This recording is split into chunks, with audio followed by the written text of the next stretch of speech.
This program is brought to you by Emory University.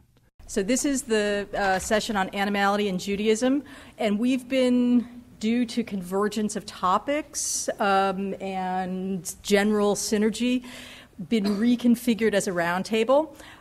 So we're going to figure out what that means. We still have 2 full-length papers, but we're going to try and reorganize the discussion time a little bit, so there's a little bit more time for discussion of synergies between the papers, and hopefully that will also allow us to pick up on some of the threads of discussion that we've had, have already, the balls that are already in the air from yesterday. So I'm Liz Goodstein. I'm in the ILA. I have to say, it's a little awkward for me to be in charge of anything with Animality with Cindy Willett here, so I'm really happy that Cindy, who's just published this new book on animals and ethics, I've forgotten your title, Cindy, I'm sorry. Interspecies ethics, I'm sorry, okay. So, our first speaker is Eduardo Mendieta, who is professor of philosophy and department chair at Stony Brook, and he's worked in all kinds of areas: global ethics, political philosophy, critical theory, post-colonial theory, Latin American philosophy. His most recent book is entitled Global Fragments, Globalizations, Latin Americanisms, and Critical Theory. And he is speaking to us today on metaphysical anti-Semitism and the animality of the Jews, on worldness, world poorness, and world forming. So, thank you. Thank you. I'd like to begin by, can you hear me? Is this, okay, great. So I'd like to begin by thanking Andrew Mitchell for inviting me and putting me in an awkward situation of having to speak about Heidegger before perhaps some of the foremost scholars on Heidegger. So I'm actually not a Heidegger scholar. I have written on Heidegger. I have studied him since a graduate student, but I'm not really well known as a Heidegger scholar. I do have a book where I engage Heidegger's work on animals, a chapter called Heidegger's Bestiary. And I think some of that work is going to show up in this paper. I also want to thank the graduate students who have made sure that we are very well taken care of. So thank you so much for having us enjoy our stay here. Of course, the Emory Philosophy Department for hosting this incredibly important event.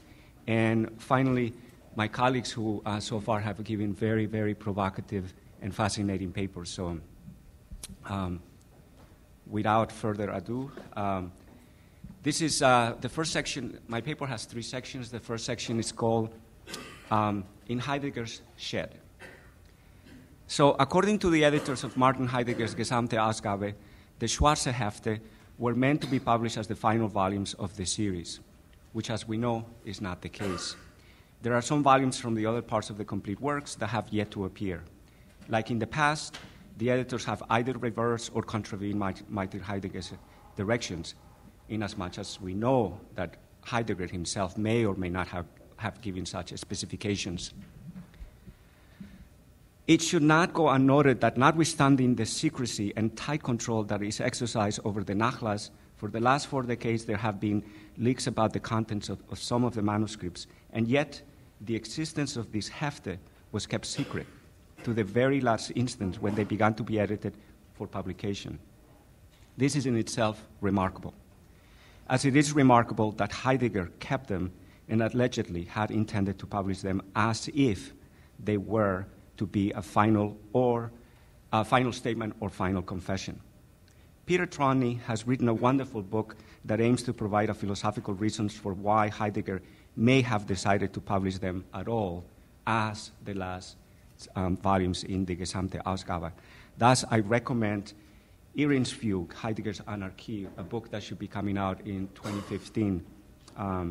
And I'm not sure if it has even appeared in German, but before I touch on the theme of my paper and this conference in general, I think it is important to reflect on Heidegger's Gesamte Ausgabe as an exemplar of what I would like to call the philosopher's workshop, but which in Heidegger's case should be properly called the shed, the philosopher's shed. A workshop or shed is where we tend to keep our tools, some tables, perhaps some bits and pieces of half-begun, half-finished, broken down, or abandoned projects. A workshop is where we do our tinkering, experimenting, try things out, get our fingers cut, burned, bruised, broken. It is also the place where we go to hone our skills at something. Workshops are also filled with the debris produced by our practices at perfecting some skill. As you all know, the Gesamtausgabe is divided in 4 parts. In the first part, we find the text published during Heidegger's life. The second is made up of all the seminars he gave from 1919 to 1944, which are divided according to decade and university where he taught.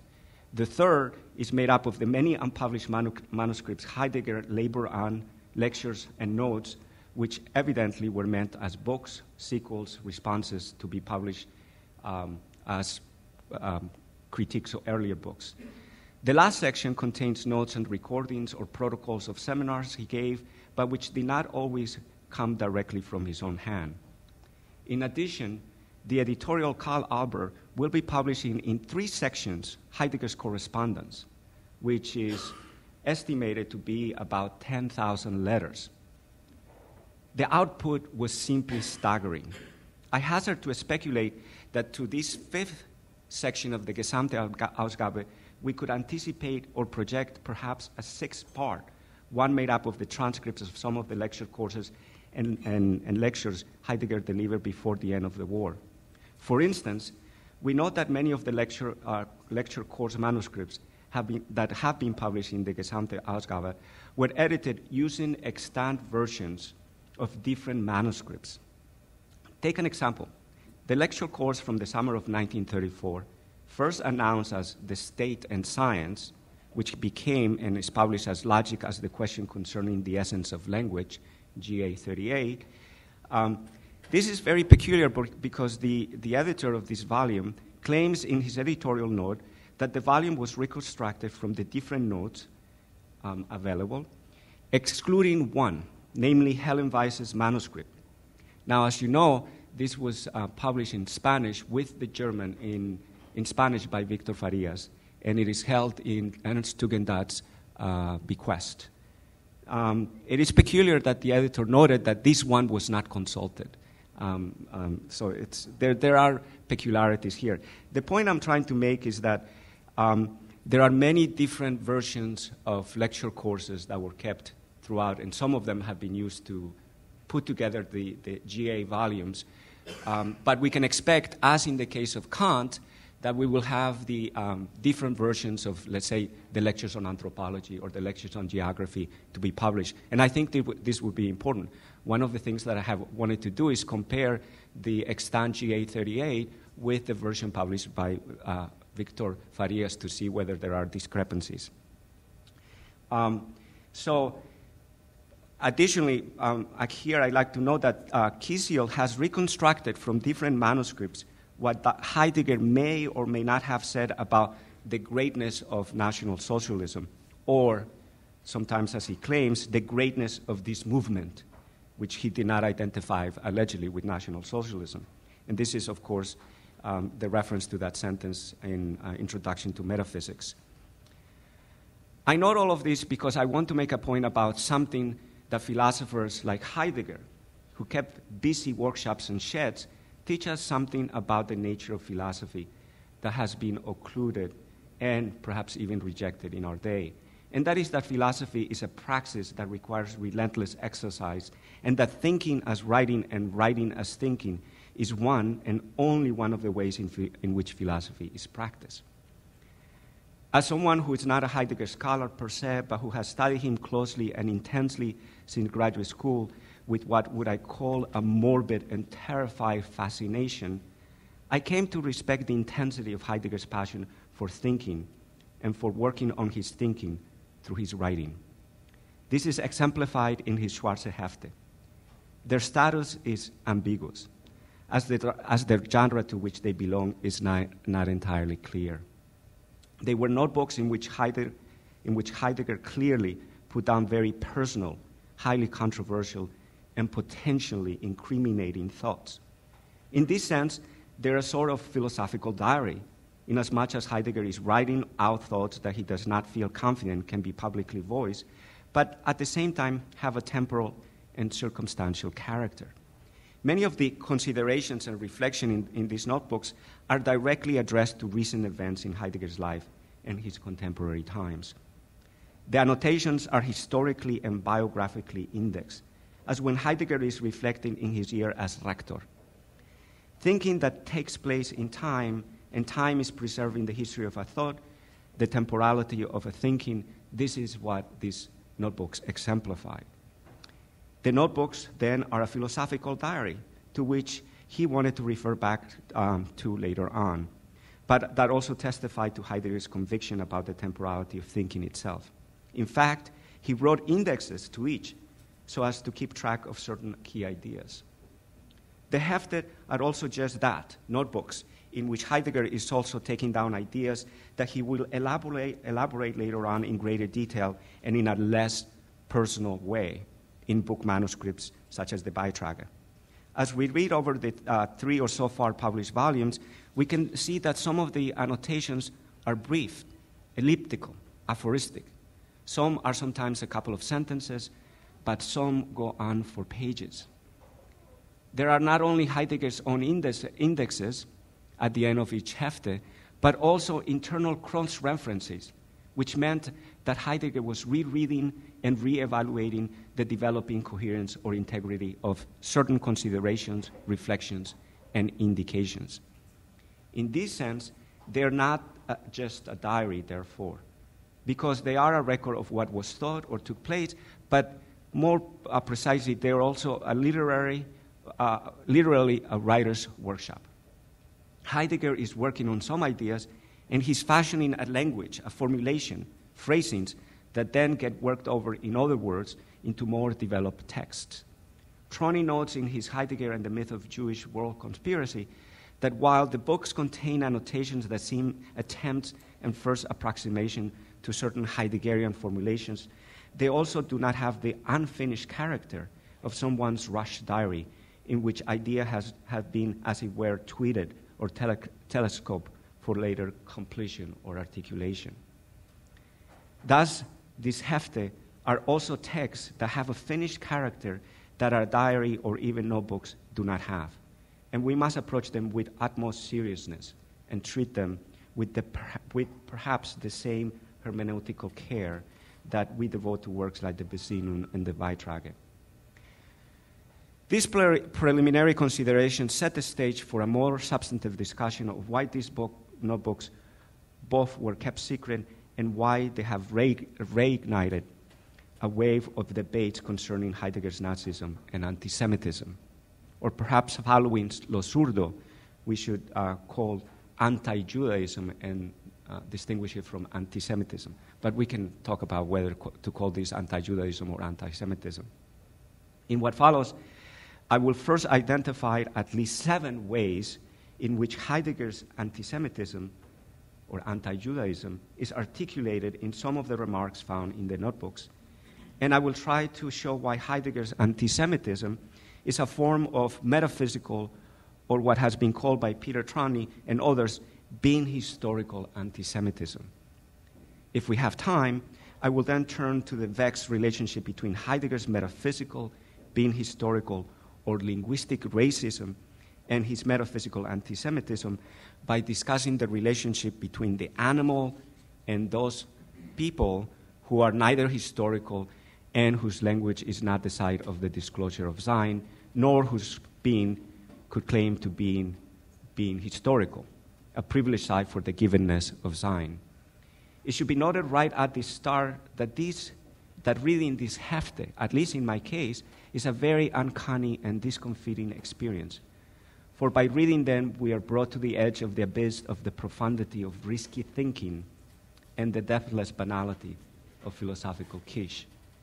We are riveted to the edge of the undesirability of whether to murmur in surprise or to burst out in laughter at some of these considerations. So, the second section, metaphysical anti-Semitism, or what I would call more precisely, ontopoetic geopolitical anti-Semitism, and I'll flesh this out. In approaching Heidegger's anti-Semitic comments in his Hefte, as well as correspondence and personal communications, I should begin with 3 important clarifications. First, I take it that there is neither vulgar nor sophisticated racism, just as there is neither crass nor classy anti-Semitism that should be excusable, acceptable, or tolerable because of its degree of culture. Both forms of racism and anti-Semitism are as culpable and undesirable as the virulent, pedestrian, and unthinking forms of the one that we have painfully learned to immediately reject and denounce. Heidegger was an anti-Semite, even as he tried to give his anti-Semitism philosophical height, weight, and sophistication by dressing it in the philosophical regalia of the language of being and metaphysics. That on the one hand. On the other, we also have to acknowledge that Heidegger's anti-Semitism was not a form of biological racism. As many have eloquently demonstrated, and in particular Professor Bernasconi, Heidegger was an inveterate critic of all forms of biologism and biologistic racism. Yet anti-Semitism does not require biologism.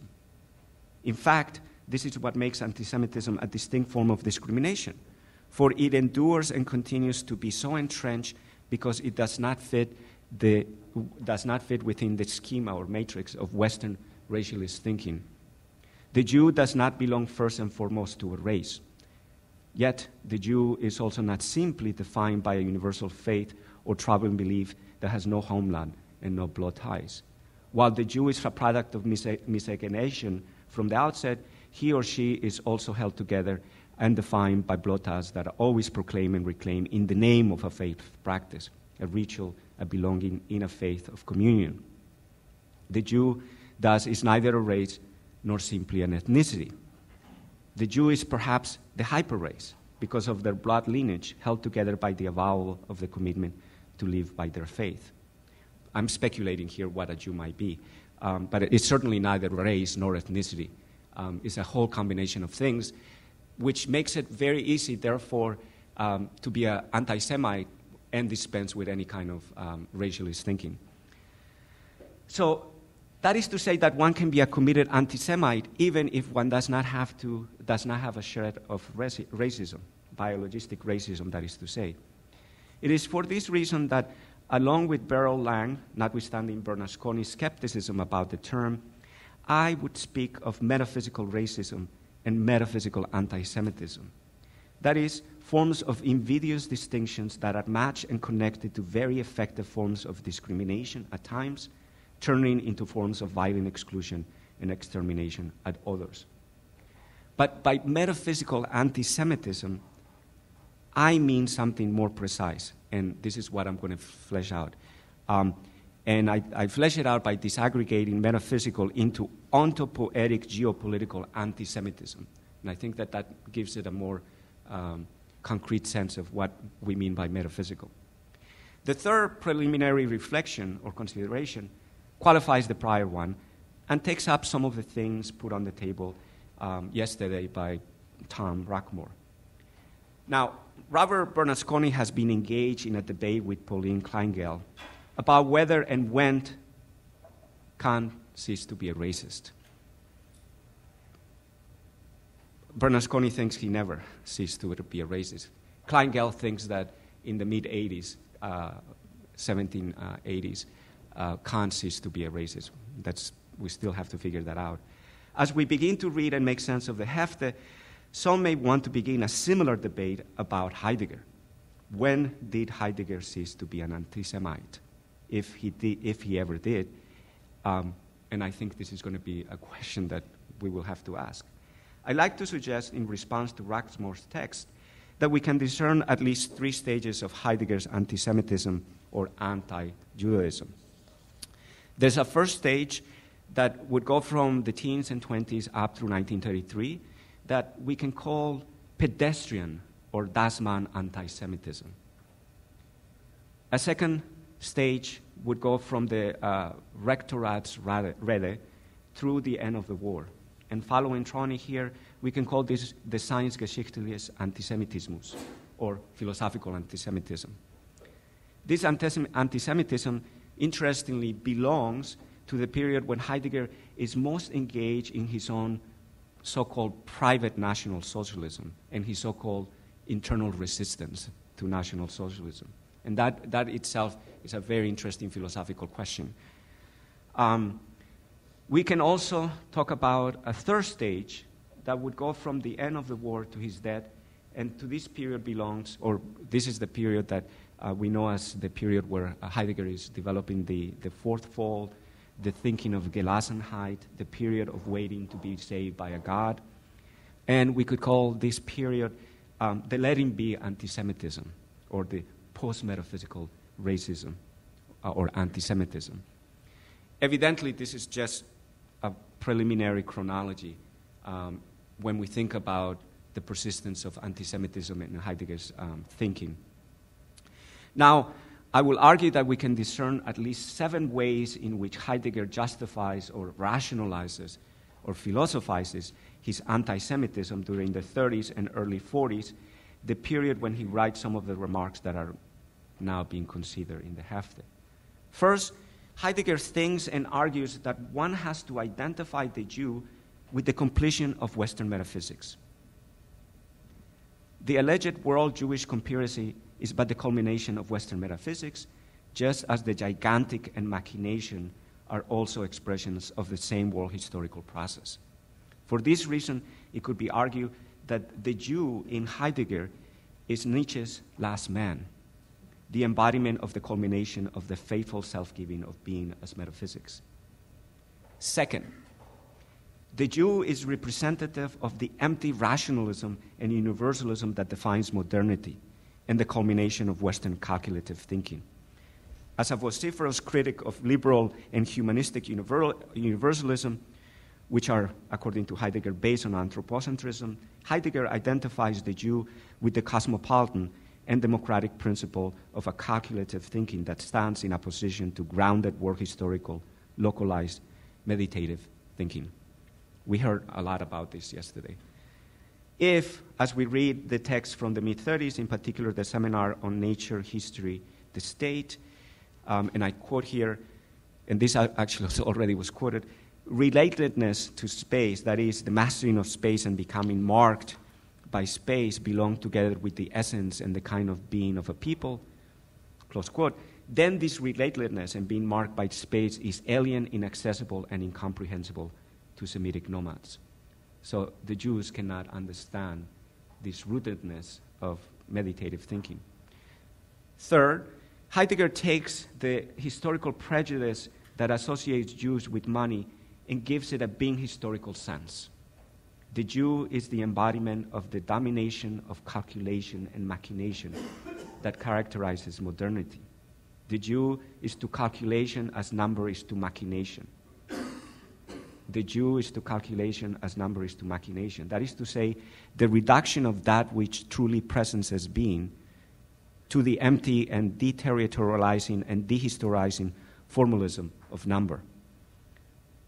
Fourth, the Jew, inasmuch as he or she personalizes number, the empty measuring of quantity that displaces and dislocates, personifies the rootless nomadism of the cosmopolitan and enlightened liberal subject. Now, here I'd like to quote a friend, Stuart Eldon, who has written a wonderful book that I think should be really paid attention to, Speaking Against Number. And he has provided a very extremely useful summary of Heidegger's thinking about number. And this is a very unsuspecting source for his anti-Semitism, his reflections on number, which he begins to elaborate in the early courses in the 20s, and then they show up again under the guise of machination and framing. But it would be relevant to quote him extensively so as to see how it is that a philosophical reflection on number prepares the ground for the Jewish personification of quantity. And here I'm going to quote Eldon, who's summarizing discussions of Aristotle's physics in GA 9, GA 10, GA 69. It should be noted that these reflections on number should not be correlated with reflections on the gigantic that appear in the Hefte. And as well as reflections on the gigantic in GA 65. So I quote, so first, mathematics is an abstraction, an extraction from, an extractive looking at being. There is therefore a codicein, a separating between mathematics and being. Second, arithmetic's monas, the unit is athetos, position. Geometry, stigma, the point is thetos, position. These are just like summaries of Heidegger's reflection on number and geometry and calculus. Mathematical objects are position, but do not have a place. For the Greeks, the object, they are abstractions from have a place. The modern concept of space is not present in either. Place has a dunamis. This should be understood ontologically. Every being has its place. Place is something belonging to being as such. It is their capacity to be present. The extension of material is not sufficient to understand place. Motion is tied with place. Only what is movable is in a place, but place itself does not move. Everything perceivable has a stretch, size, a megathos. This is understood as synekes, the continuum. This is a succession not only when the ends meet in one place, but where the ends of one are identical with the next. This is the crux of the difference between arithmetics and geometry. The mode of their connection is different. Arithmetic succession, where between units there is nothing of the same lineage of being, and it is only with the second that there is truly number. Therefore, through points can be extracted. Therefore, though points can be extracted from a line, these points do not constitute the line. The line is more than a multiplicity of points. The surface more than the multiplicity of points.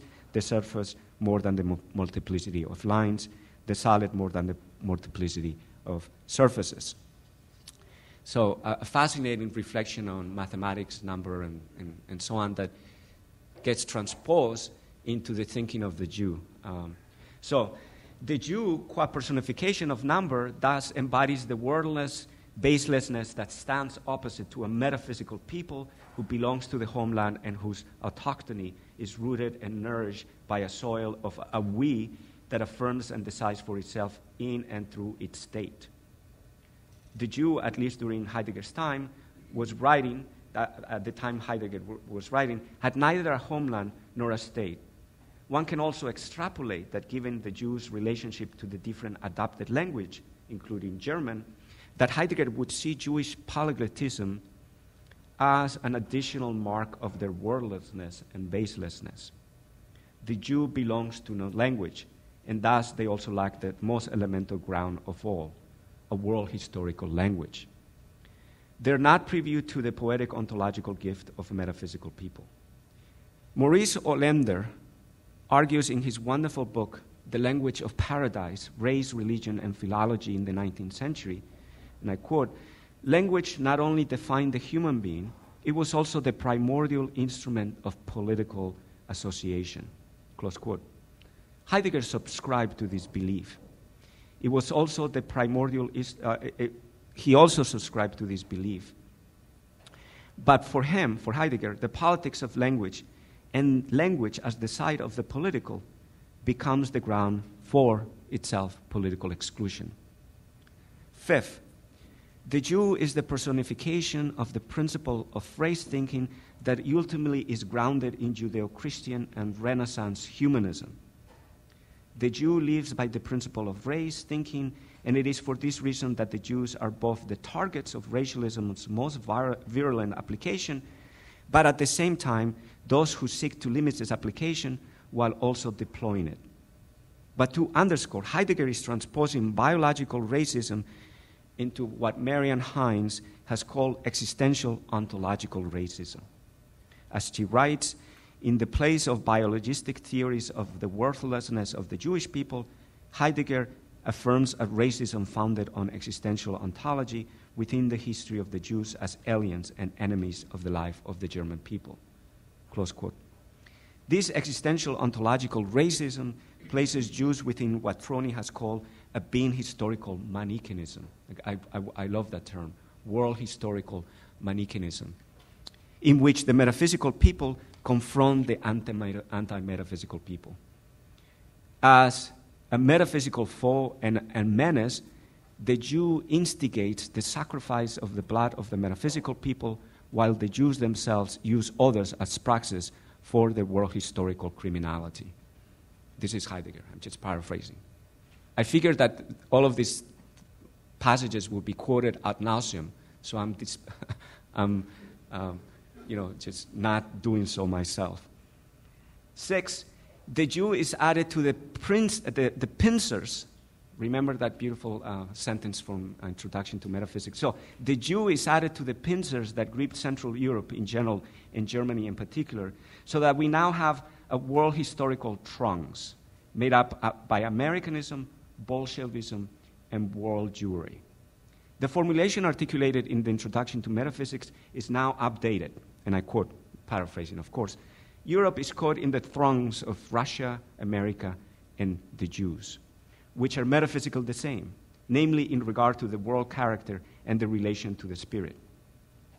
Jews are also now part of the dawning spiritlessness, the dissolution of spiritual powers, the deflation of all originary questioning about grounds and the bonding to such grounds.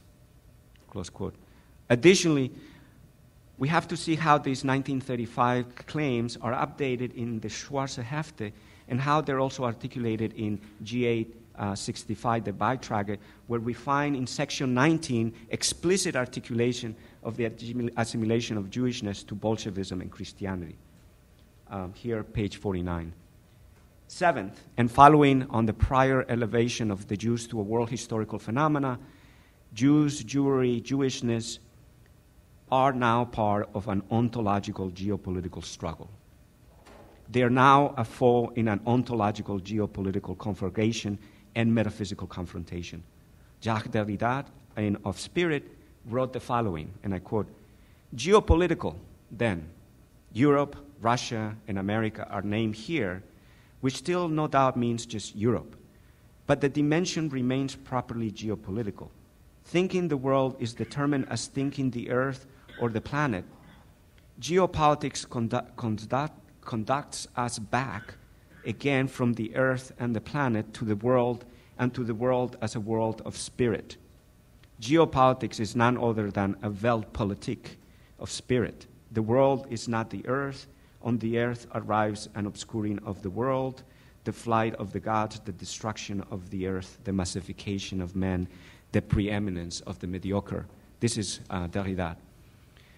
The Jew is now part of this Weltpolitik, inasmuch as the Jew stands in and becomes the acme of Americanism and Bolshevism, with their leveling and the spiritualization of the world and the enframing machination of the earth.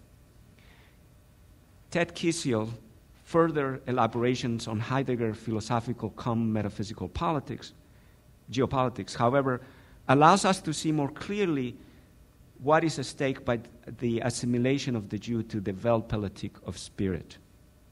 Kisiel argues that when we read carefully the text from the mid-30s, and in particular the Introduction to Metaphysics, but we can also add now the logic lectures, and the history of being and being and truth, all of those lecture courses from 33, 34, 35, we can see that Heidegger's philosophical geopolitics displaces itself or moves along 3 axes: geographical, the spiritual, and the poetic ontological.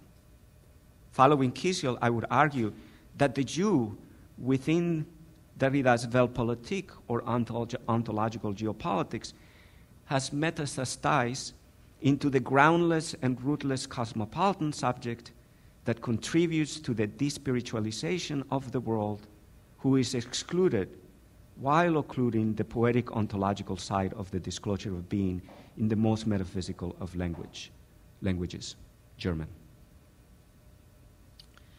Moving on to my third section, Heidegger's anti-Semitic bestiary. In what remains of my time, I want to explore the relationship between Heidegger's reflections on the animal and what I have called his ontopoetic geopolitical anti-Semitism. What is interesting, too, is that these reflections on anti-Semitism appear at the time when Heidegger is thinking most intensely on the question of the animal. And that's why I wanted to bring in those reflections. So somewhere else I have explored what I call Heidegger's bestiary and analyzed the relationship between Heidegger establishes between time, history, language, the who of a people, and the state vis-a-vis the animal. Heidegger's bestiary, I have argued, turns out to be a political bestiary. I want to begin with in this section now, I want to begin with two quotes from the 1929 course, Fundamental Concepts of Metaphysics. The first quote is very famous, and it reads, "As we said, man is not merely a part of the world, but is also master and servant of the world in the sense of having world. Man has world. But then what about the other beings which, like man, are also part of the world? The animals and plants, the material things like the stone, for example. Are they merely parts of the world, as distinct from man who, in addition, has world? We can formulate these distinctions in the following theses. First, the stone, material object, is worldless. Second, the animal is poor in world. Third, man is world-forming." The second quote reads, "Who forms world? Man, according to our thesis. But what is man? Does he form the world in the way that he forms a choral society? Or does he form the world as essentially man? Is this man as we know him, or man as one whom for the most part we do not know? Man insofar as he himself is made possible by something in his being human? Could this making possible precisely consist in part in what we are proposing as world formation? For it is not the case that man first exists and then also one day decides, among other things, to form a world. Rather, world formation is something that occurs, and only on this ground can a human being exist in the first place. Man, as man, is world forming. This does not mean that the human being running around in the street, as it were, is world forming, but that the Dasein in man is world forming. We are deliberately employing the expression world formation in an ambiguous manner. The Dasein in man forms worlds, brings it forth, it gives it an image or view of the world, and it sets it forth. It constitutes the world, contains, and embraces it. I'm sure you're very familiar with those sections. These quotes are particularly important as they establish the following. Humanity, or the human, is defined as that type of being that forms worlds in three ways. It creates them. It creates or produces images or representations of them in such a way that Dasein can survey them as a totality, as the other of itself. And third, once it constitutes them as an image or representation, it can claim them, it can embrace them, or take possession of a world or worlds. So provisionally, we can claim that while the animal has its habitat, humans make their habitat. They inhabit by habitating, by making their habitats. They do this by imagining it, making images and representations of it, and then possessing it, owning it, by embracing it and claiming it as its or their world. Thus, more precisely, animals only have habitats, humans make, represent, and claim their worlds. These passages are also provocative, for they claim that what is world-forming in man is something that predetermines its essence as human. The world-forming capacity of the human is prior to our humanity. It is insofar as we are world-forming that we ascend to the heights of our proper Dasein. So world formation is integral to the authenticity of Dasein, something like that. Similar thoughts are expressed in the winter courses from 1933-1934, now available as Nature, History, and State, to which we have access through the protocols kept by his students. In these notes, which we know are not from Heidegger's own hand, but which he corrected and obviously, in a certain sense, gave an imprimatur, we find the following claims. The now requires the we, for it is the we who asks, now it is 7 o'clock. The now obliges us to decide both forwards and backwards. The animal does not stand under this obligation to decide, because otherwise it would have to be able to order things, as we know from the lecture course. He's making reference to the 1929 course. The animal has no time. And then he says later on, we do not understand time as a framework, but as the authentic fundamental constitution of human beings. And only an entity whose being is time can have and make history. An animal has no history.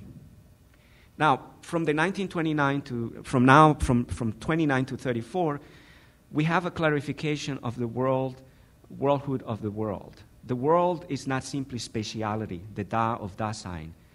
The worldhood of the world is intricately related to time, to temporality, to temporalizing. The world, therefore, is also a temporalizing of Dasein. The worldhood of the world is the Da as the here and now of Dasein. The world-forming essence of the human is related not simply to a projecting, appropriating, image-making, but also to a prospective, retrospective temporalizing of Dasein. The animal is world poor because it cannot temporalize. Its world is a habitat without time and thus without history. During the summer of 1934, after he has ceased to be rector, in the course originally announced as State and Science, but which appeared with the title Logic as the Question Concerning the Essence of Language, Heidegger takes up again the question of the relationship between temporality, history, and the animal. Now, however, Heidegger does acknowledge that there is something like a history of nature, and fossils are instructive evidence of this history of life on the planet. Heidegger acknowledges that there is indeed history outside the region of the human, but at the same time, even within the region of the human, history can be missing, as it is shown by Negroes. In order to get to the essence of the history that is proper to the being of Dasein, Heidegger introduces a tripartite distinction within history or time. We can see time as flows, as with the earth, the flow of time as evidence in the crust of the earth, as movement and process, time as life, and as event or happening, which is what is proper to the human being. And so Heidegger claims the following, and I quote, history, Geschichte, is an event, an Ereignis, insofar as it happens, geschieht.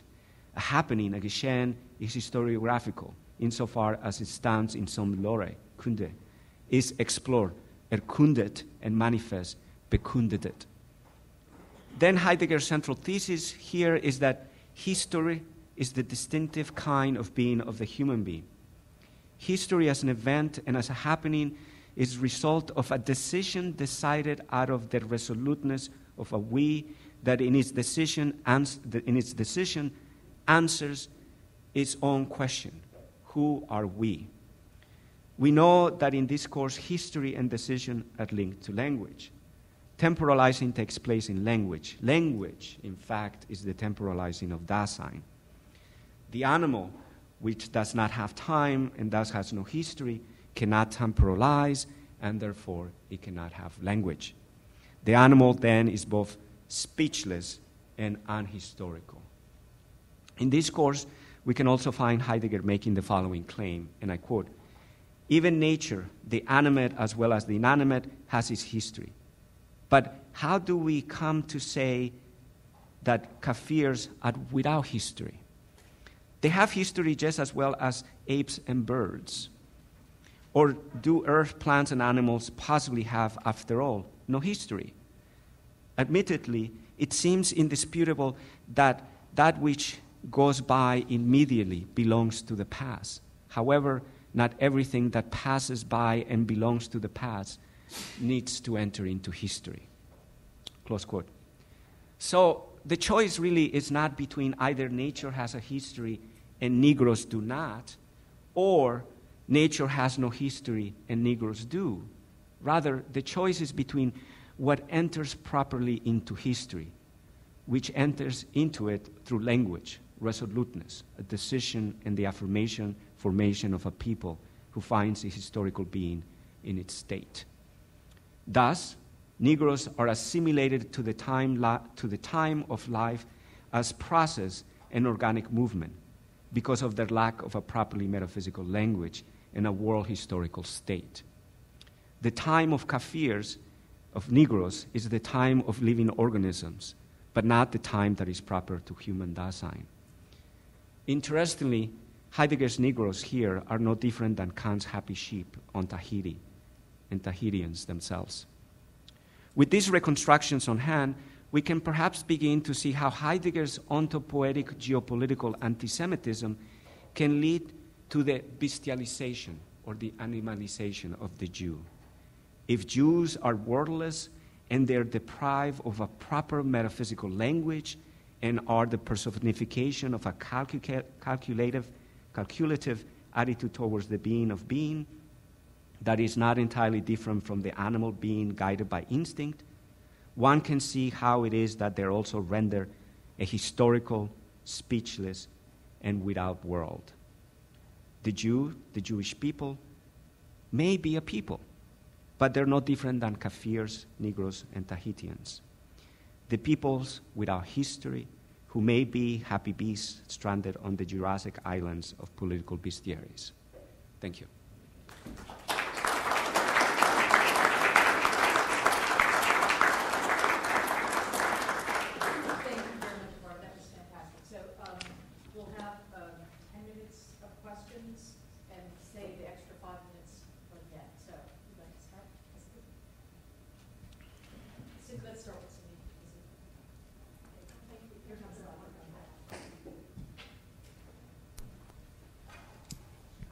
Thanks, Eduardo, for that wonderful paper. That was very enlightening.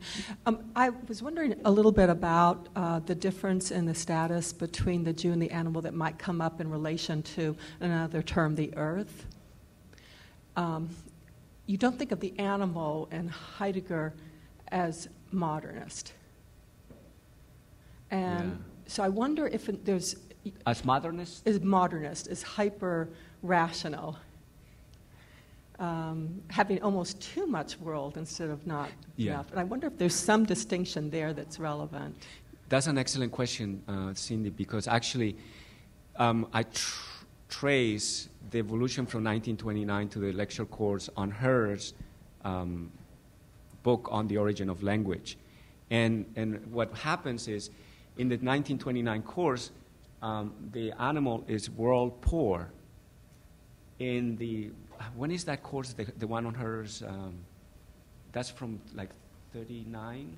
Is it 39? You know one? The one. The hair. Yes. When is it? When is that from? 49? 39. 37. There, the formulation gets shifted. The animal is too rich in world. The world that the animal has, it's in its world. And what happens there for Dasein is that it actually has no world, which is why then it can create worlds. So there's this interesting trajectory that is taking place on how Heidegger is thinking about the animal and the relationship of the animal to worldhood. Insofar as the animal is not in historical time, has no history, I would suspect that the animal also cannot be modern or unmodern, or so. But I'm not sure what you meant by that. By modern being Cartesian. Oh, yes, yeah. Abstractly. Right. Right. I make a reference to how the way in which the animal approaches the world, measuring as purely calculation through instinct, is similar to what the Jew does. And that's I was working on that. Yes. Thank you. I was wondering if you could respond to this notion about the relationship between not being at home and being at home, or basically the importance of worldlessness to world forming. So I'm curious as to whether or not in Heidegger's, maybe I don't want to call it a system, in Heidegger's thought, whether or not this calculative thinking is somehow at origin of poetic thinking. You said in your talk that the now requires a we, and we hear a lot about how unheimlich somehow generates in the Heimlich, or thinking about whether or not designating some kind of worldlessness is then what gives rise to the ability to be world-forming.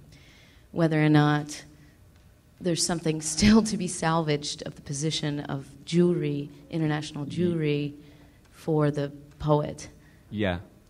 Yeah, in fact, I think Peter yesterday alluded to this. In the Metaphysics, there's a wonderful discussion of the polis and his own thinking of the polis. And there he talks about that the poet has to become apolis, seriousless, and that it is precisely the fact that they become ungrounded, unmoored from the polis that allows them to be creators. So I think that runs through in different sections, and it's integral. 1935, he introduces the power of the poet as the power to displace in one way. Heidegger begins to develop the distinction between number and measure. And what he wants is the proper measure taking, rather than simply reduction to quantity, to number. But those are reflections that come post-35, I think. And seizing the world historical is itself a measuring, but in time. So, yeah, we need to disaggregate now how he begins to think about number in distinction from measure. Yeah. Well, thank you for this paper. I have only one question, very fast. What do you make with this fact that Heidegger in the notebooks, in very numerous passages, claims or says that at the end of metaphysics, the human being as such becomes an animal. He calls it historical animal, technical animal, and then he says that this animal is living in technology like in nature, so that technology is the nature of this animal. So, well, is then maybe the Jew the end of metaphysics? Yeah, the last man. The last man. The Jew is the last man because he becomes the reversion of the Dasein that is truly called to be spiritual into a being that is completely reduced to number, which for him is related to instinct. So, yeah, modernity, and the ugly American, by the way, is also part of this bestialization of the human, or rather the animalization of Dasein through calculation and the gigantic. Yes, I agree with you. Yeah.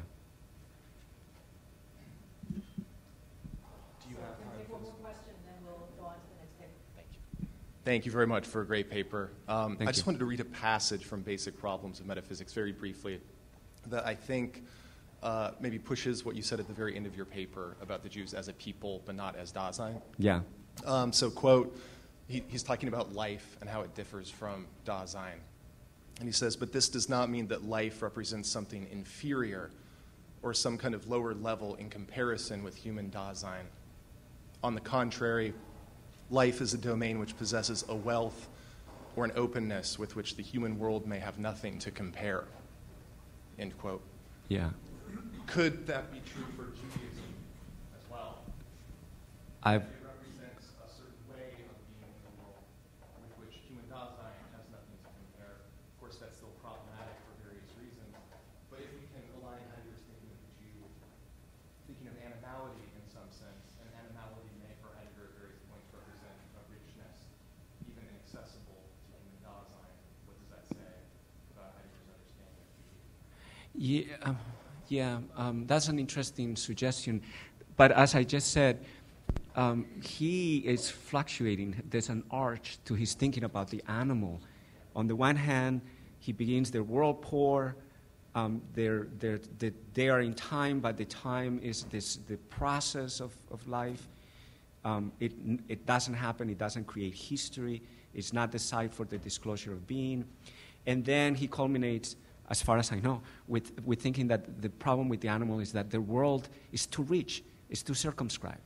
The corner where the spider lives is the extent of that world. And for the human, actually, is that they're outside a world, that they have no world. So it's really, I think there are potentials there. There are critical potentials to use Heidegger against Heidegger. And here, if I may, since this has been referred to already many times, we should have him speak for himself. And this is Levinas from the essay Heidegger, Gagarin in Us, and I think this addresses this issue.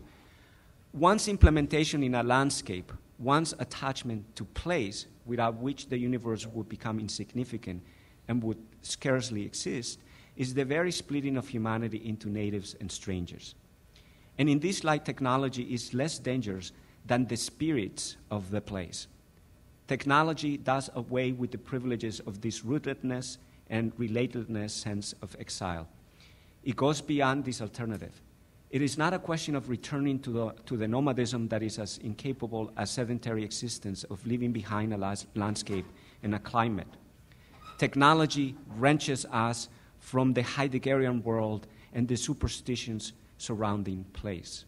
From this point on, an opportunity appears to us to perceive men outside the situation in which they are placed and let the human face shine in all its nudity. Socrates preferred the town in which one meets people, preferred the town to the countryside and the trees. Judaism is the brother of the Socratic message. So the response from Levinas to Heidegger would be that the Jew actually embodies this being without world that allows us really to be witnesses not only to the nudity of the face, but to ethical command, interpellation. Thank you very much.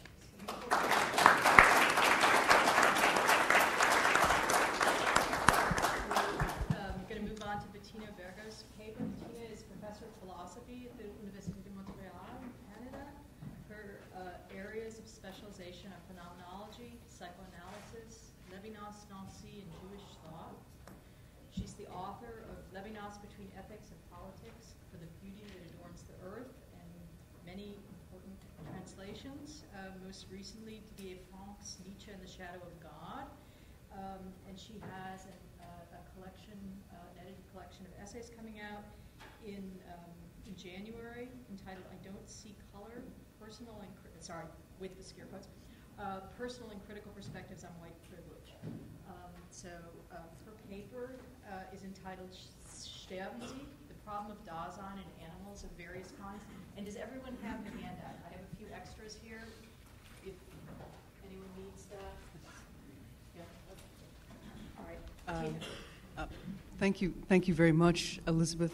Thank you, Andrew. I won't renew the many, many thanks to all the graduate students and everyone. It's a privilege, as it were, to be here, and I feel even more awkward than Eduardo because this work is drawn from a book on the history of anxiety, and so I'm even farther from expert in Heidegger. The talk grows out or was motivated by two themes explored by Peter Travny, composing Heidegger's philosophical anti-Semitism, worldlessness, and machination, the brutalitas of being. I'd like to expand attention between Heidegger's critical stance toward racial thinking caught up in the subjectivism of modernity and his more practical attitudes toward Rassenkunde in Freiburg. Travny's even-handed arguments remind us that we should, quote, consider how the being historical interpretation of race belongs in the context of the narrative of the history of being more generally, unquote. To be sure, and he adds appositely that, quote, the unconditionality of machination includes the absoluteness of race thinking. How to think this absoluteness? If this plays out at the level of collective delirium, or when it does such absolutism not also amount to a certain claim about what is, about the reality of contemporary existence? Better, can it avoid supposing levels or types of being, types of lives, or an interest in the way beings inhabit their environments? If, as Travny argues, race thinking in Heidegger receives a clear being historical contextualization, then presumably behavioral, even biological questions, broadly conceived, might prove difficult sometimes to bracket, despite the distance Heidegger takes from the National Socialists. Questions of behavior, environment, and a certain biology are ambiguous, certainly. And as I am not a Heidegger specialist, I propose to focus on something more oblique, on his approach to life in the philosophical works from 1927 to 1936. My focus is partly motivated by a remark Andrew Mitchell has made in his introduction to the translation of Heidegger and the Myth of a Jewish World Conspiracy. In light of Heidegger's mention of the, quote, arranging of racial breeding, which, quote, should not be attributed to life itself, Andrew adds that, quote, with this thought, Heidegger does not mean to meddle in matters of biology, unquote. And yet, we might wonder whether a concern about, say, life does not occasion a certain meddling in the anti-Darwinian biology respected in the German schools of Umwelts- and Erbbiologie in the 1920s and 30s. So this presentation is drawn from a larger chapter on Heidegger, Embodiment and Angst, which argues that life is central to a difficulty that Heidegger confronted from at least 1927 to at least 1936. This is a question he took over from Nietzsche's hermeneutic of forces and bodies and Nietzsche's idea of ideas, eternal recurrence, which concerns, respectively, the meaning and specificity of livingness and the possibility of getting one's life into view. Put succinctly, in the age of mechanism and vitalism, one question that seemed to dog being in time, sorry about the pun, was in what way is Dasein alive, if it can be said to be so at all? Perhaps Heidegger did meddle a little in biology. I can't resist the temptation to recall one possible meddling that occurred on 13 April 1934, shortly before his resignation of the rectorship at Freiburg. One commentator, Fay, observes that though he was no longer obliged to make any display of activism, Heidegger wrote to the ministry at Karlsruhe, informing them that he had been demanding, quote, for months, a full professor's chair in racial doctrine and racial biology, unquote. A chair was finally found. Theodor Packheiser, member of the Association of National Socialist Physicians, and shortly thereafter, Hans Riedel, former director of the Office of Race of the Freiburg SS, was promoted to full professor. Riedel's own teacher, Eugen Fischer, had many students, one of whom would achieve lasting notoriety, Josef Mengele. At the practical and the theoretical levels, perhaps Heidegger did meddle a little in biology, a biology that justified itself with the findings of entomology borrowed from von Oeschkel, rather than focusing on higher primates, but also perhaps a biology shot through with metaphysics, albeit more sophisticated than the work of Ludwig Claus, Die Nordische Seele, 23, or Erich Rothacker, whose Geschichtsphilosophie Heidegger read and putatively appreciated.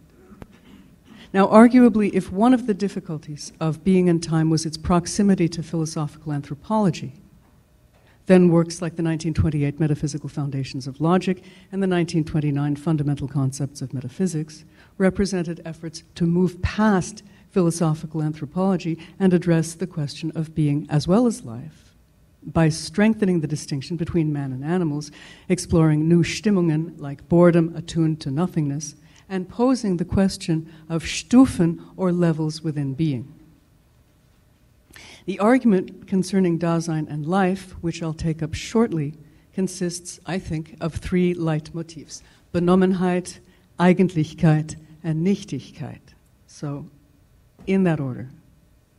Benommenheit, or being taken up, distracted, captivated. The animal is captivated, as we know, by its environment. The circuit of existence it has therewith is so close and encompassing that the animal could never be conceived of as deploying a world.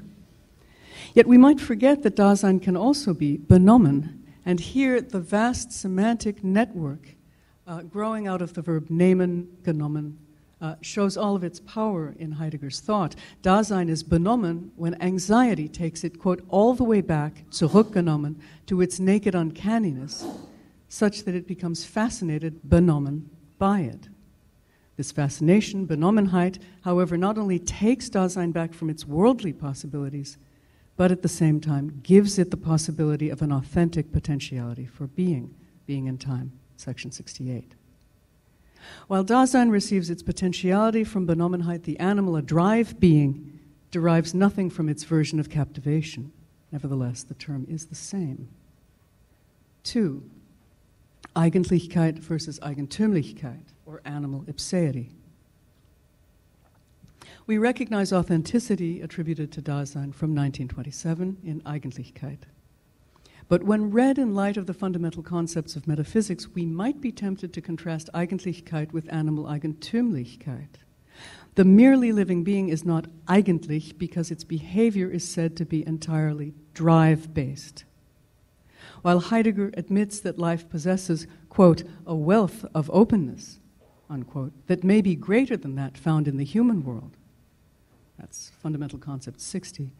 And although instinctual behavior brings about self-proposing and self-production, self-regulation, self-renewal, unquote, it remains that the Eigen of Eigentümlichkeit has nothing to do with the Eigen of Eigentlichkeit. Again, Dasein cannot be reduced to the animal life studied by von Oeschkel. Indeed, Heidegger never spoke of Dasein as a drive or instinctual being. The hermeneutic level had no bridges to a biodynamic level. And this may be unavoidable once we've defined Dasein's existence as that of a communicative being with others. Though it did not keep Heidegger from being concerned about the sense of the livingness of Dasein.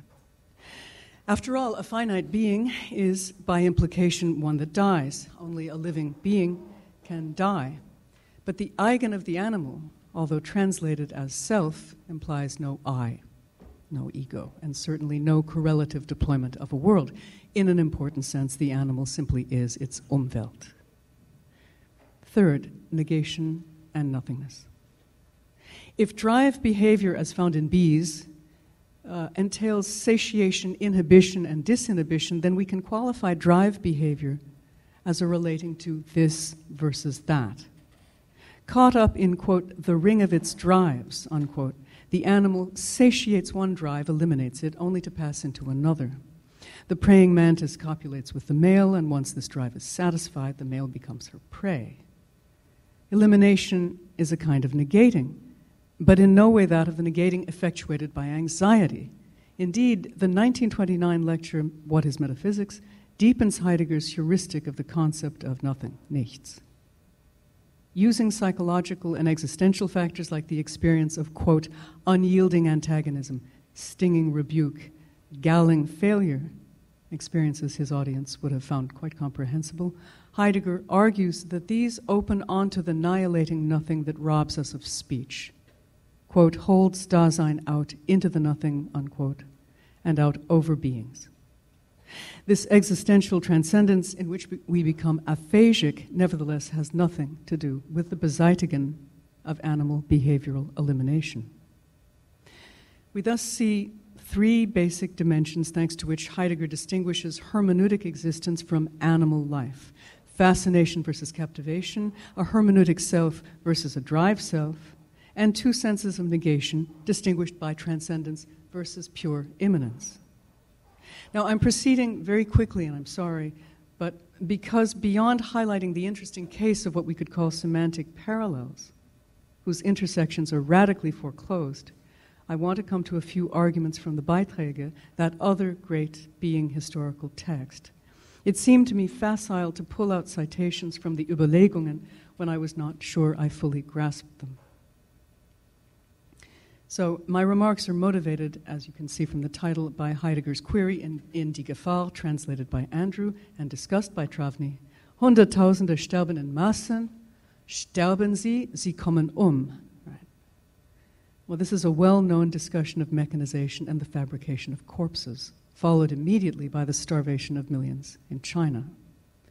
Of course, much depends here on three things. First, that somehow Dasein remain autonomous with regard to its bodily drive existence, remain autonomous through discourse.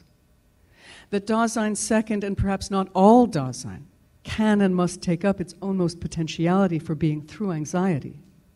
And third, that Dasein alone deploys and inhabits a world. And this is one site where the worldlessness of the Jews comes in, not to mention their abilities for calculation, which allows them to participate in the Machenschaft and gigantism that is destroying the world. As we know, the Beiträge hardens the world-deploying versus world-poor binarism of man and animals, correcting what Heidegger fears might be, quote, a potential source of error, unquote, namely that animals might ultimately have some kind of world. I'm wondering whether his early qualification of them as world-poor might not have been transformed in 1936 to certain humans who, as mere technisierte Tiere, prove ultimately unable to assume their own most possibility and open themselves to the question of questions. Sterben aber heißt, dying, however, means death in its essence, to bear, to carry. This issue becomes the more pressing that the Beiträge and the notebooks seem so saturated with Heidegger's reading of Nietzsche, for whom the presence and question of life is unavoidable. So let's proceed, if hastily, to 1936. Heidegger clarifies his position on animal being. You might object that dying for Heidegger was always already within the hermeneutic framework, which understands dying authentically as that which alone happens to me. But what, if not animal or bodily death, underlies the hermeneutical appropriation, if we can ask that question? What, if not death, as the literal impossibility of possibility, in Levinas's terms, makes possible the challenge of appropriating my end as my eigentliche possibility? We can't know our physical death. Do we not know death then through the death of other beings, both Dasein and animal? We also know why Heidegger refused to take that turn. The turn to biological death of whatever being would require a turn to biological life. He foreclosed this approach as early as being in Time, section 10. In 1936, at a time when he was writing his Überlegungen and pondering the work of the last metaphysician, Nietzsche, Heidegger inserted notes on life into the section entitled The Leap in his contributions to philosophy. There isn't time enough to go into an extensive discussion of these notes. We are here in what has been called the thought of Heidegger after the turn, which is a turn toward the resonance of being in the poetic word. The two sections explicitly on life, 153 and 154, follow a reflection about die Stufen des Seins, the layers or levels of being understood verbally. This question of levels can also be found broached in the Metaphysical Foundations of Logic, 1928. After recapitulating the systems of thought in which being unfolds at different levels, Platonism, Neoplatonism, Christian theology, Leibniz, Heidegger rejects these approaches, venturing that Platonic idealistic systematics are impossible because they don't go far enough. Heidegger asks, quote, how to rank what is living, nature, and what is not alive in nature, unquote. But why establish ranks in life at all, since the question appeared to have been settled on the basis of world formation versus world poverty? Heidegger radicalizes this stance. He hadn't thought living things as nature fully enough. He had not thought through the relationship between earth, Erde, and world, Welt, their interpenetration, and the question of acceding somehow to earth separately from world. These he was pondering also in the origin of the work of art, 35 to 37. Again, world is that which Dasein creatively deploys. It contains the long heritage of culture. Earth is not excluded from this, so much as it appears difficult to access outside of world. Quote, Earth is not excluded, Earth is in a certain respect more originary than nature because it is related to history, unquote. World, on the other hand, is, quote, greater or higher than the merely fabricated because it contributes to the construction of history and is thus closer to the event, Ereignis, of the appropriation of being. Without discussing here the way in which art has become the possibility of a clearing for being, note above all that Heidegger is concerned in the Beiträge, it seems to me, with the relationship between two domains, that of nature and that of history. By 1942, of course, German historicity will be threatened by Americanism and Bolshevism, but behind that seems to lie the ahistorical world Judaism.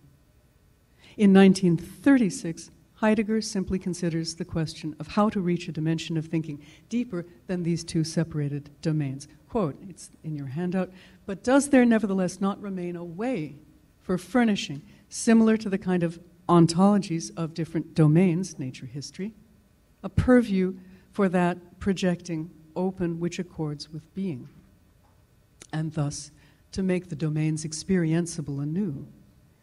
Something like that can become necessary as a crossing, but this remains risky, verfänglich, insofar as, in that perspective, one can easily lapse into a systematization of the earlier style, scientific or philosophical discourses or disciplines, unquote.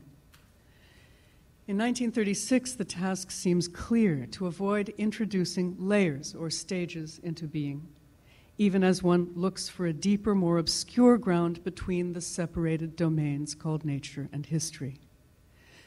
But must we not have layers precisely to nuance the relationship between Dasein and animals? Heidegger advances the beginning of an answer. Quote, does being then have stages? Actually not, but neither do beings, unquote.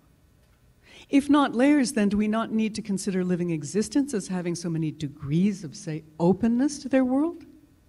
After all, we haven't seriously considered the higher primates, and it was on the basis of Dasein that we declared other living beings world poor. Is there really only one being that creates a world versus an immense array of world poor living things? In Beiträge, Heidegger seeks the hidden ground beneath nature and history, but however we frame it, it must not be allowed to become a new discipline. This is above all difficult in the age of technology to which Heidegger turns without further elaborating the ground in question. Instead, he evinces his profound ambivalence toward technology as end, or eventually in service to the grounding of Dasein. Quote, is technology the historical pathway to the end, to the last man's falling back into a technicized animal, which thus loses even the originary animality of the enjoined or configured animal? Or can technology be, above all, taken up as sheltering and then enjoined into the grounding of Dasein? Unquote. In some writings after the turn, technology appears firstly to belong to the abandonment of being and the loss of any possible way back into nature, understood as physis or creative flourishing. Technology is not exclusively an abandonment, though, because the Greeks, unlike the Jews, first opened up being through the reciprocal relationship of physis and techne, which formed a Greek world. It's important to note that in the Greek epoch, physis is a word for the process of being, quote, the basic word for the how of this activity of being, according to Werner Marx. In a move not unlike his approach to the world poverty of animals, Heidegger nevertheless wonders whether, given originary animality, and in light of the massive changes brought about in nature as a whole by technology, a biology could still be possible that afforded a fundamental relationship to the living being as living and not as standing reserve, and which one way or another might include ourselves. That's Beiträge 153. It would seem that we're not ready for such a thing, as biology remains preoccupied not only with the domain of the present at hand, but is in thrall to what Heidegger now calls contemporary machination. We divine who would benefit from this. But could there be a relation or an attitude toward the living outside of biology as a science? The question amounts to knowing in what space this relationship could unfold. Despite drawing on them, Heidegger's hermeneutics had foreclosed the phenomenological approach through empathy that Husserl examined, not to mention Nietzsche's monism of forces. The implications of this were greater than the works of 27, 28, and 29 seemed to suggest. Quote, the living being will offer endless possibilities to scientific progress, as does everything capable of becoming an object, while at the same time it will increasingly withdraw the more science becomes groundless, unquote. As technology transforms living beings into tools and means, the legitimating ground of technology proves ever less probative. Curiously, like Dasein itself, the living being withdraws here before attempts to objectify or instrumentalize it. Scientific progress was unrelenting and threatened to reduce living beings to the status of standing reserve. Heidegger's observations here illuminate his search for a bridge between nature and history, as well as the question he continually deferred about levels of being. No new probative ground had emerged from which to approach Dasein and living beings. history, and nature. And to all intents and purposes, the difficulty remained that of the essence of animality, defined as drives and captivation. By the 1936 contributions, however, Benommenheit itself was understood in terms of a profound darkening vis-à-vis any opening to being, now defined as Lichtung. Quote, life is a mode of beingness of beings. A being begins to open up to life in the preservation of the self. In the preservation of the self, the first darkening grounds the Benommenheit of what is alive, in which all excitement and excitability are enacted, as well as various stages of the dark and its unfolding. In a few surprising lines, Heidegger states that life is a mode of being, understood as processual. In that sense, a being now seems able to open itself to life, even though the same entities were hitherto argued to be incapable of opening to being. Here, the first opening to life as a mode of beingness occurs through self-preservation, which presumably belongs to drive activity. But the activation of the drives entails layered darkening and thus again Benommenheit. Should this mean that any living being undergoes a darkening in those cases where the preservation of self is in question? If so, then any living being shall surely experience or be seized by the darkening that grounds the captivation of what is alive. To be sure, darkening as a process, Erdunkelung, seems to stand in contrast to lighting. But to what lighting? It clearly can't be a lighting of being, although that too is understood as a process.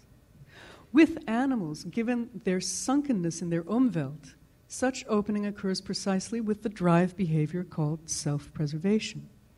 This suggests that opening and darkening neither exclude one another nor should be opposed, since in living beings the darkening already supposes some kind of opening. Nevertheless, Heidegger had long argued that it was of the essence of instinctual drives to effectuate the Benommenheit, captivation, for which there could be no real world. What then happened, since darkening here refers to Benommenheit itself? Doesn't this have implications for Dasein, or at least for humans? Have we not here an unforeseen reference to the drive existence of any living being? Would the animals not be closer than ever to Dasein's embodied humanity here? And in that vein, how could we understand the difference? In what sense is the opening in animals radically different from the opening that Dasein experiences through angst? Did Heidegger not argue that in anxiety, Dasein is also benommen, captivated by its sheer uncanniness? In 1936, Heidegger rejects the introduction of levels into being, which would have allowed him to distinguish between the hermeneutic Dasein and the living human being. In 1949, in Die Gefahr, this refusal doesn't seem so clear. How can this not be a darkening, especially when darkening is not diametrically opposed to the lighting of being for Dasein, who experiences the darkening of Benommenheit in Angst, precursive to encountering the lighting of being? At the very least, we can see how the 1927 anxiety suggests something like an edge between two planes, that of existence and that of life. As a non-expert, I am less concerned to answer these questions here than to emphasize a certain slippage of meaning between Dasein and living beings that has occurred and may be still clearer in 1949. In the 1929 fundamental concepts, the self that Heidegger denies to the animal can nevertheless be observed in his characterization of it, accomplishing self-proposing and self-proposing into its own wherefore, intrinsically into itself, unquote. The animal's self-proposing activity serves the finality of self-preservation. But 7 years later, in 1936, the preservation of self inaugurates the first darkening, that is, the Benommenheit of living beings. Would this also include humans? We have to take a further step before coming back to this. We learn in this period that earth and world brought into articulation by the work of art are not simply separated, and that the technisierte Tier that we are, or that some have become, appears to have the same instincts for self-preservation as the animal. Now the articulation of nature and history might allow us to find a path that reconciles Dasein as alive and Dasein as meaning-forming. However, rather than pursuing that possibility, Heidegger reactively intensifies his separation of Dasein and animality. He writes, the darkening and worldlessness, parenthesis, earlier as world poorness, apt to be misunderstood, unquote. A Dasein would thus be subject to darkening, but not be worldless. The animal is now worldless and no longer world poor. There is no progress possible through a comparative approach to beings, Stufen des Seins, and Heidegger's resolve to avoid systems thinking or recur to anything like an Aristotelian hierarchy of souls or a ranking of beings leaves him with the question, quote, how does the decision about life rise and fall? He answers, if this is an answer, quote, reflection on the biological, unquote. Where does Dasein stand in regard to such reflection? Where do living human beings stand? It seems unavoidable to imagine two biologies here, that of Rassenkunde and Erbbiologie in the line of Eugen Fischer and Heinz Riedel. Second, a biology in which there might be a place for the hermeneutic being, at least the one that grasps that death is the highest mountain of the truth of beings. It's from 49. The sojourn of the gods. Like the Überlegungen 2 and 4, the Beiträge are written in the mid-30s. Within and without the German university, reflection on the biological is opening into a series of new sciences and questions about races and forms of life. If you will, applied Stufen des Seins. Heidegger's seminar of 33-34 was entitled, as we now know, On the Essence and the Concept of Nature of History and the State. It was published in its entirety, I believe, in 2013, and moves in its sixth session from time as our past to the nature of the state itself. The rest of the seminar entailed reflection on Hitler's state. The possibility of reflection on the biological, or nature, emerged only to give way to political considerations. Perhaps this wasn't so unusual for the time, but perhaps Heidegger felt that really only a specialist could illuminate das Biologische. In 1936, the least we can say is that Heidegger eschewed anything like a traditional biology, attempting to imagine what nature might have looked like without the intrusion of technology. He was not alone in this. Biological discourses abounded, from the Umweltbiologie of von Oeschkel and the organicism of Hans Driesch to the journal Der Biologe, headed by the holistic biologist Ernst Lehmann, who joined the Nazi Party a year after the quotations you have in your handout, in 1934, bringing the journal, the scholarly journal, under its aegis in 1935. Heidegger was perfectly clear that technology, including machination and world Judaism, was leading to the destruction of nature itself. But he asked, quote, what was it once? And answered that nature was the site of the moment of the sojourn of the gods. It was creative physis, for which the essencing of being took place.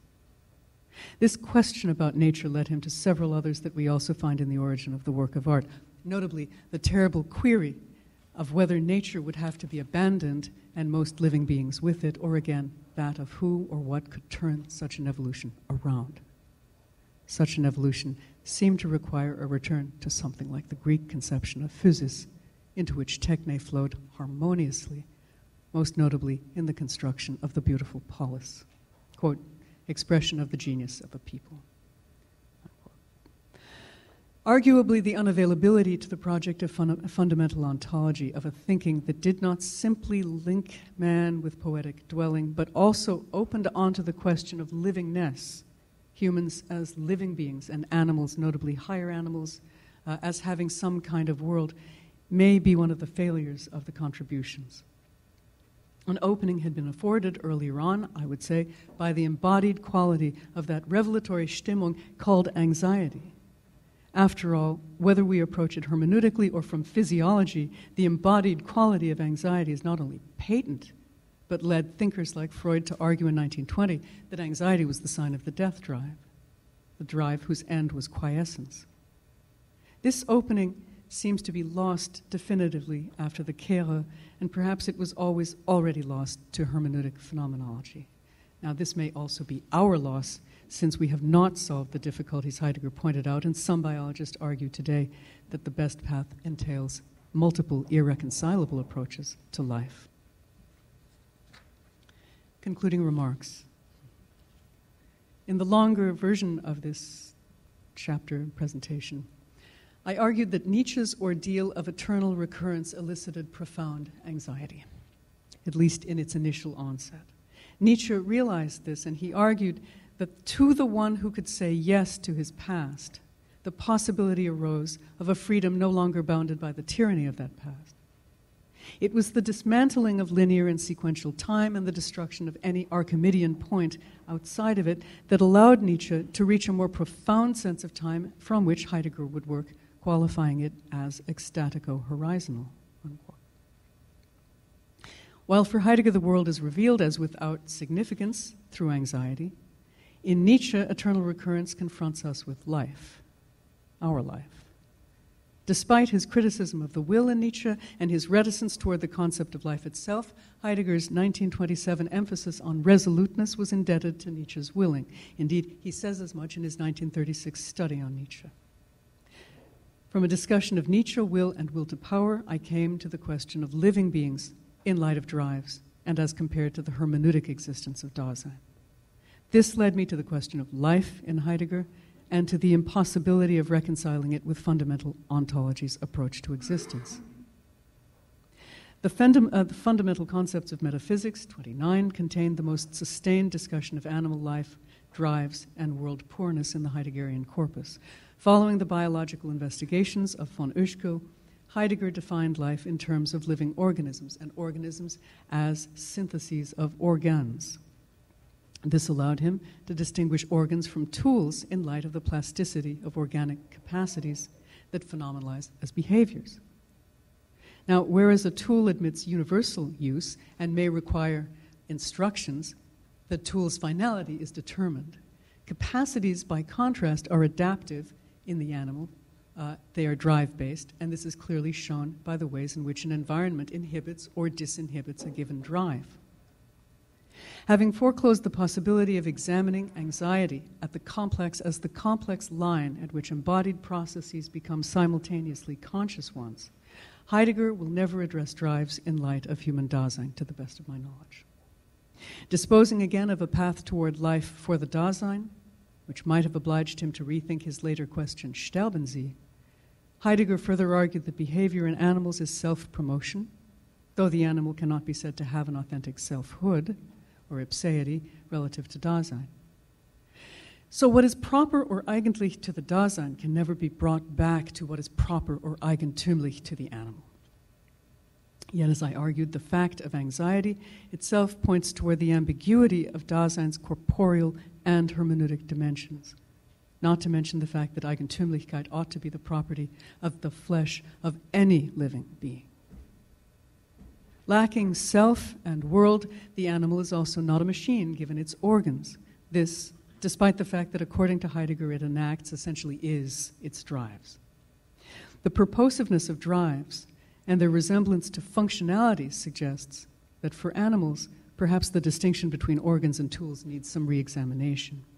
After all, when he addressed Medard Boss and his psychoanalyst colleagues in 1962, Heidegger repeated that it was absurd to speak about drives in terms of humans, because what drives explains comes out of, quote, a field that is not the human being's domain at all, but rather mechanics, unquote. Does mechanics also flow from Machenschaft? Even if organs are self-regulating systems, whereas tools are not, it remains that the explanation of their operation requires extrapolating heuristics from mechanics. Be that as it may, and acknowledging Heidegger's 1962 Zollikoon argument that drives explain behaviors by something that can't be directly observed, it remains that anxiety's embodied roots are linked with more than events occurring out there in the world. What explains the trembling, vacillation, sweating of this state? Psychology, at least, has long associated anxiety with drives. In Freud, anxiety will ultimately be linked to the infant's initial suffocation during separation from the mother's body, just as it was before that to what he called the death drive. Had he inquired, then, into the bodily roots of anxiety, Angst, perhaps Heidegger would have been compelled to explore his Dasein in light of different degrees of openness, which might have attenuated the slippage in his arguments from world poverty in the animal to sheer worldlessness. And I can't help but wonder what that might have implied for his considerations of those who died mechanized deaths, who kommen I've argued that the theme of Benommenheit originates in being in time, where Dasein is captivated not by any thing in its world, but by its own Unheimlichkeit, its radical homelessness, and its being in a world without objects that is consequently nothing, groundless. What, after all, can it mean that in anxiety I am confronted by my being in the world when everything that had up until then defined my interest and relation to that world evaporated?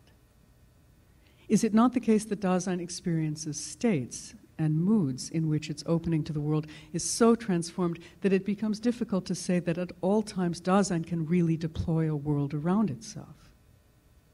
Is it not in such times itself world poor, itself overtaken by a darkening? Or shall we allow that there are different types of being poor in world? What would be the deciding criterion above and beyond the dichotomous oppositions, meaning versus drives, world versus environment? For a poetizing being as opposed to a calculating one, meaning attaches in a privileged way to what Dasein encounters in its world, whether this be present at hand, ready to hand, or other Daseins. I would venture that to insist that meaning depends strictly on beings as such, qua beings, or that drive behavior is proper only to those living beings called animals, is to do violence both to the possibility of meaning in animal existence, broadly conceived, and to the Dasein which thereby finds itself cut off from its life and its embodiment. It's not the same thing, I think, to argue that Dasein goes looking for the physiological grounds of its anxiety because it's anxious through and through, and to insist that its hermeneutic interest is not dependent on its embodiment, its being alive. To the contrary, inasmuch as Dasein is incarnate, then despite its privileged hermeneutic status, must it not also be a drive being? Heidegger's distinction between the two Benommenheiten proceeds on the basis of a distinction already established, which only grows stronger in the 30s. Perhaps this is not an accident, perhaps the implications are many. Anxiety is tied to the process of annihilation in What is Metaphysics, 29, where it is at the root of Dasein's transcendence, understood now as holding oneself out over the nothing. This extended interpretation of anxiety does not bring us closer to life as such, though it is an experience that returns us to the pre-hermeneutic situation of speechlessness. Without directly contesting the particular status of Dasein as meaning forming, anxiety seems to leave Dasein aphasic and unable to distance itself from its world like the animals. And this certainly because of the bodily transformation that occurs in anxiety, sweating, trembling, suffocation. Discussing our being held out over the nothing, Heidegger emphasizes our finitude and our presumptive passivity. Quote, "We are so finite that we cannot even bring ourselves originally before the nothing through our own decision and will." What is metaphysics? Yet even here, if this finitude implies death, then that death goes unacknowledged as bodily. Either that is obvious, or it's not worth pondering. The separation between existence and life is worse than tenacious. It becomes insurmountable starting from the way Heidegger adapted biology in 1929, in line with the current drift of German organicist biology before and after this. The Being historical text entitled Beiträge zur Philosophie hardened the distinction between Dasein and animal life, to some extent dispensing with the attunements explored in the Daseinsanalyse. It is not without interest, however, to observe this hardening occurring at the same time that Heidegger was teaching an advanced seminar on the philosophical biology of race, Rassenkunde. Heidegger could have explored, if only cynically, degrees of openness, or something like Aristotle's types of psyche, without necessarily recurring to the notion of soul. However, in the section entitled The Levels of Being, he leaves that eventuality trailing, and the 1949 lecture, Die Gefahr, suggests that for now, in 36, that might have been the best path. Didn't he ask rhetorically at that time how to rank what is alive? But it seems that he was also doing so, perhaps, in seminar. After the much-discussed Kehre, the deployment of world by Dasein will be elaborated in terms of the tension between earth and world, out of which arises truth. Here it is art, the poetic word, that opens the clearing for being. But living beings, so far as they are animals or Jews, have neither culture nor world to deploy. Are they then part of Earth? Beyond any question now of anxiety and its effectivity, what Heidegger calls history, a distinctly human concern, is definitively segregated, at least here, from nature. This does not go without eliciting in Heidegger a certain malaise. We can read this malaise in his musings on a biology able to foster and respect the relationship between the living being in its world and being, albeit a being that is anything but present at hand. From section 153, but then is it biology when it derives its legitimacy and its necessity from the domination of science in modern machination? Does not every biology destroy what is alive, asks Heidegger, and neutralize the fundamental relation to it? Must the relation to what is alive not be sought totally outside science, he asks. To be sure, science, framed by modern machination, itself received as the heritage of Platonic metaphysics and in a degenerate way world Judaism, cannot approach living beings in this new way. But for Heidegger, contemporary science was increasingly proving to be groundless in perpetual search of itself. Thus, the problem of anxiety and embodiment gives way to the vaster problem that preoccupied Heidegger, among other things in light of his attention to Oswald Spengler, that political educator, unquote, the problem of being its epochs and Western civilization, which brings the Überlegung to mind. In the Beiträge, Heidegger ventures within the complex context of the Zukommende, those to come, whose champion he identifies with Hölderlin, that our ability to withstand the trial of being, understood now as the event that takes place in strife, may help us get out of the current situation, characterized by the abandonment of being, the loss of any ground for life and body, and the reign of utility and technology. Beyond the Zukommende, another possibility also remains, such that, quote, the falling back into mere life of world poor beings resumes afresh. The same beings who held the earth as, quote, only something to be exploited, unquote. With this transposition of the problem, an enlarged, virtually apocalyptic vision of those who are to come, as well as the coming God, who will help Dasein abide poetically in the tension between earth and world, displaces the meaning of world poor animals onto the last men, which recalls Nietzsche's expression. We see now why the animal can no longer be deemed world poor. Those who can't abide the struggle unfolding between a world subjugated by technology and those silent, reticent ones who endure, now frames the distinction between weltarmer Wesen and die wenigen Zukünftigen, the few who are to come. Both are presumably human, and Heidegger adds that those to come may already have begun to appear among us, Beiträge 252. Their mood is an enduring, stolid anxiety, an Unruhe, but they are not world poor like their brethren. Rather than opening a path to a living Dasein, Heidegger looked increasingly in the 30s, if hesitatingly in the Überlegungen, toward the Zukünftigen, whose initial appearance among us may take him perhaps beyond Hölderlin. Thank you.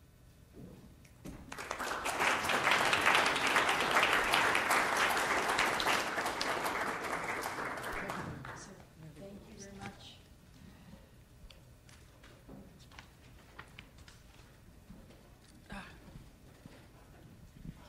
Thank you so much for your wonderful paper.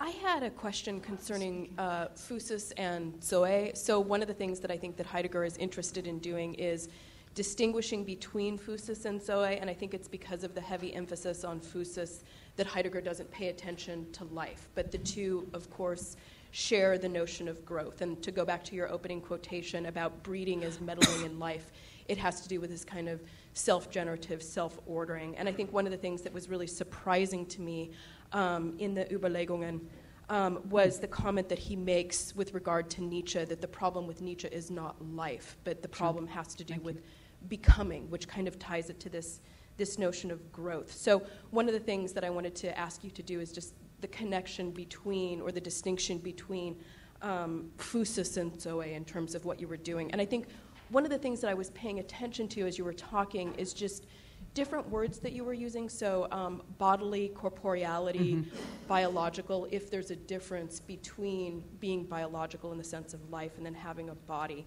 So that's one thing that I was interested in. And then this is also a kind of detailed question, but in the, it's related, the quotation about do they die, one of the things that Heidegger does in the context of that quotation is he doesn't just simply talk about worldlessness, but he introduces this idea that the camps create an Unwelt, an unworld. And I've been interested in the way in which this has seemed to have received confirmation by Arendt in Total Domination, or by Primo Levi in The Gray Zone, that there's this kind of undoing of the distinction between life and death. So it's the Musulman, right? A kind of zombification, an alternative to Benommenheit, that really actually undoes the possibility of both life-death. Like, that's the fundamental act of undoing that the camps stage in ways that I think kind of redirect the force of the question. Coming from Heidegger, it's devastating. Do they die? But it arises in other places, and I think that for me, this is this question of, do we have to think about this question with regard to the body, like specifically with regard to the way in which Primo Levi will talk about hunger in a way that is, I don't think, an animal drive. So, thank you. Those were both. Yeah, this is very delicate.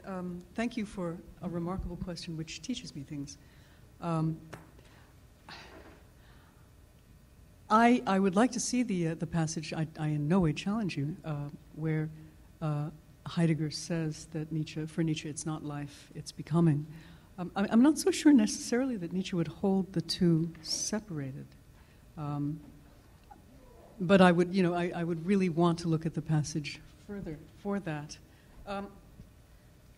I introduced bodily corporeal in part, as I said at the beginning, because as a non-expert, I'm starting from another commentator of Heidegger who pointed out, perhaps with equal violence, that Dasein never seems hungry. Now, you can say, I mean, that is my bad response to your first question, which moves me into the second question. You can say that that hunger is not an animal drive, but hunger is not purely a hermeneutical experience either. I am proposing a reading in the framework of what the implications of that deepened separation are for Heidegger, but within the framework also of the entire theme of anxiety. Your point about the camps creating an Unwelt in which the distinction between life and death is undone, I'd like to hear you say, not because I'm dodging it, but because I don't remember it from that specific part, what the undoing of that distinction implies for the distinction between sterben and umkommen, or kommen. So that there would be some intermediary state then between life and death, in which it would be impossible then to appropriate or confront one's own most possibility. Is that the point you're making? Yeah, I think that there's something that is, being manufactured that gets rid of,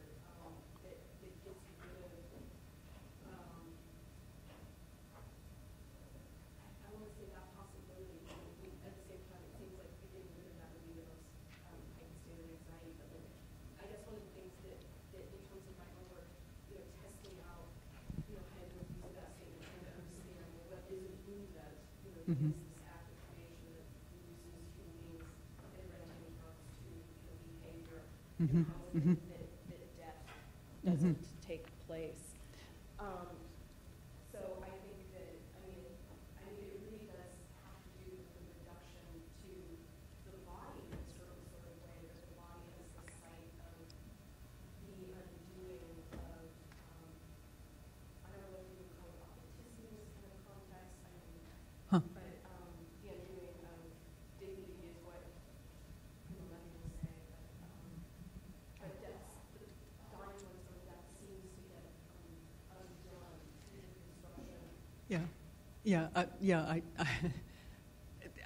it could be that Heidegger had that in mind. It would seem that to be a Muslim, as it were, would also be.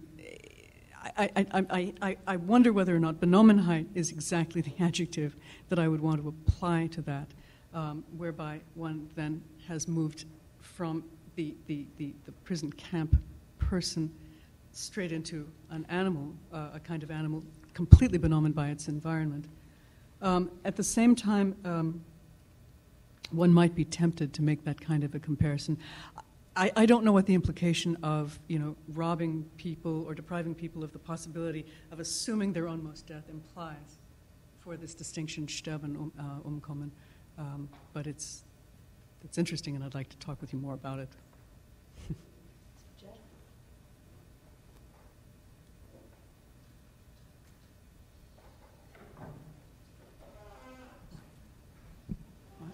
Thank you. Terrific papers, both of them. Yes. My question's really a point of clarification about the relation to the race biology strand of biology, because my memory is that in 1934, in the 1934 version of the Essence of Truth course, Heidegger has a very general and swinging attack on that kind of biology, precisely on the grounds that it makes race a deterministic issue which then evacuates the problems of struggle and decision, which are the leitmotifs of that course. And I think this probably relates to a slight question I had about the earlier paper and the specificity of the reference to the Negro, which is presumably very different from the reference to the Jew. So if the Kafirs, as he calls them, in the logic, as the question of language course, also in 34, are incapable of decision, presumably that's not in the same way or exactly in the same configuration that perhaps the Jews are supposedly incapable of decision. But in the earlier 34, the Essence of Truth course, it seems as if he thinks even a way of thinking about race in biologistic terms at all simply evacuates the problem of decision altogether. Yeah.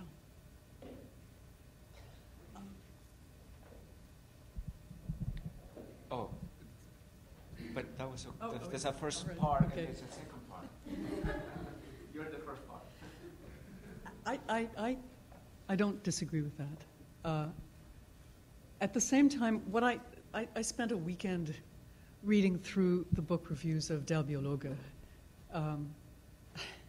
And what I'm trying to say with that rather odd gesture, 5 pages of 10-point type, is yes, one can reject the multiplying biologies and forms of concern with life and inheritance and genetics, etc. But I had the impression after looking at Der Biologe, which was a prestigious university journal, the virtual bombardment, if you will, by reviewers from different universities on books from different scholars, that this must have, that Heidegger was responding to that and immersed in it. I mean, immersed in it in the sense that he couldn't go to the university without hearing about it, because biology and all the different forms that were sort of developing was the science for the German future. So all I claim to say therewith is that sort of circulating in that milieu, what were his students asking him? What were his colleagues urging him to do, etc.? But it seems as if my memory is that this is in early 34, and Heidegger is responding to, I forget the name of somebody who'd come and given a speech about race biology. And Heidegger is speaking as rector, right, at that point. He's still rector in January, early 34, right? And it seems as if at that point his attack or his response might be responding to the questions his students are asking, but it's a pretty unequivocal response. There's no sense, as I'm remembering it, of there being any concessions at all to that way of thinking about race, simply on the grounds that it's intrinsically deterministic and therefore necessarily evacuates the problem of decision and struggle, which is how the issue of truth is being presented in that course and around that time. I can only say thank you, and I'll look at it. With respect to the part of the question that concerns my paper, one of the things that he's saying in 34 in the logic course is that Negroes or Kafirs do not enter properly into history, not simply because they lack a metaphysical language, but because they also lack a reference to temporality, which is decisively grasped to a decision. So they're not within resoluteness, and therefore they're not part of a decision that can be a happening. I think the same gets transposed with the Jew. The Jew becomes incapable of making a world historical decision because they are calculative. Everything is already decided. They're the last man. They are the culmination of metaphysics. And insofar, they're not within resoluteness, or that not resolutely about to make a decision that has world historical character. So in that sense, that there seems to be, to me, an analogy, not an equivalence, but an analogy. And that's why I think that the analysis that he has about Negroes and Kafirs kind of gets carried over surreptitiously in the black notebooks. Am I right in thinking, I ask this as a completely amateur Heideggerian, am I right in thinking that references to Negroes are rare in Heidegger? There's a famous one in the 1919 Kriegnotssemester that I can think of. There's the one in the 34 logic course. They're rare. They are rare as far as I know. I don't know if there are more in the black notebooks, which of course I haven't read. Indians show up.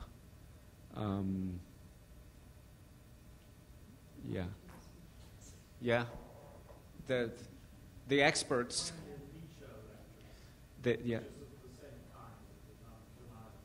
Right, but they're not a lot of them. Like for instance, in Kant. But we've already noted that rareness is not necessarily a sign of lack of significance.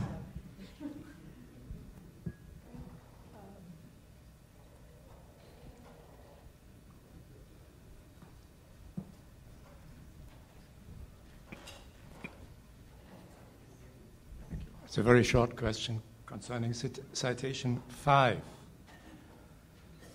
Preservation of the self. Can you give us the German expression? Is it Selbsterhaltung oder Erhaltung des Selbst? Yeah, it's a wonderful question, and I don't have it in front of me. Peter, do you know by any chance? Anybody know offhand? Okay. Because why don't you tell us when you Well, I think what the distinction would be that you're aiming at? if it was just self-preservation, it would not be much remarkable. But if it's the preservation of the self, I think this would somehow connect to his later remarks that animals don't have a self or something. Yeah. What I would say is that is not the part of the translation that I'm on. Yeah, this was my... It's not a dodge. It's that the translators did believe that preservation of the self was the concept to wonder about. Yeah, my impression was that you understood this passage as self-preservation. So I had the impression when you talked about this quotation, you just understood it as self-preservation. I see what you're saying. In der Bewahrung des Selbst. In der Erhaltung des Selbst. Oh yeah, very interesting. Thank you. Andrew?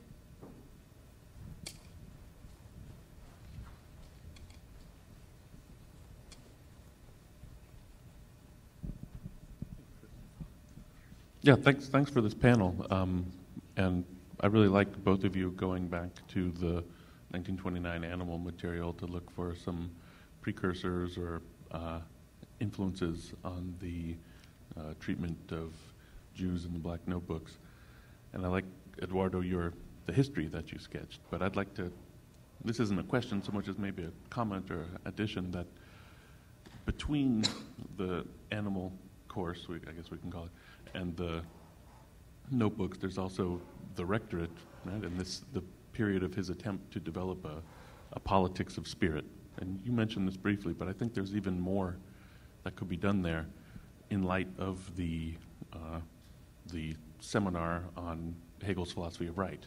So if we're going to do a politics of spirit, then reading Hegel on politics would be, a key text to do that with, and that's what makes reading that seminar so interesting or difficult, or why it requires a special ear, because you have to be able to hear where Heidegger is, in a sense, approving of statements regarding spirit, and where there's a kind of reluctance as well on his part to go along with Hegel in certain areas. But the part that I find fascinating in that seminar that I translated and that relates to your point is there's a number of places where he starts thinking the notion of being with as needing to be concretized.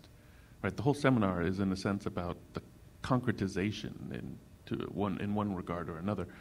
And being with has to be embodied, lived. Spirit has to be actual. Right? He plays around with the term actuosity to try and describe it, Hegel's term, actuositate.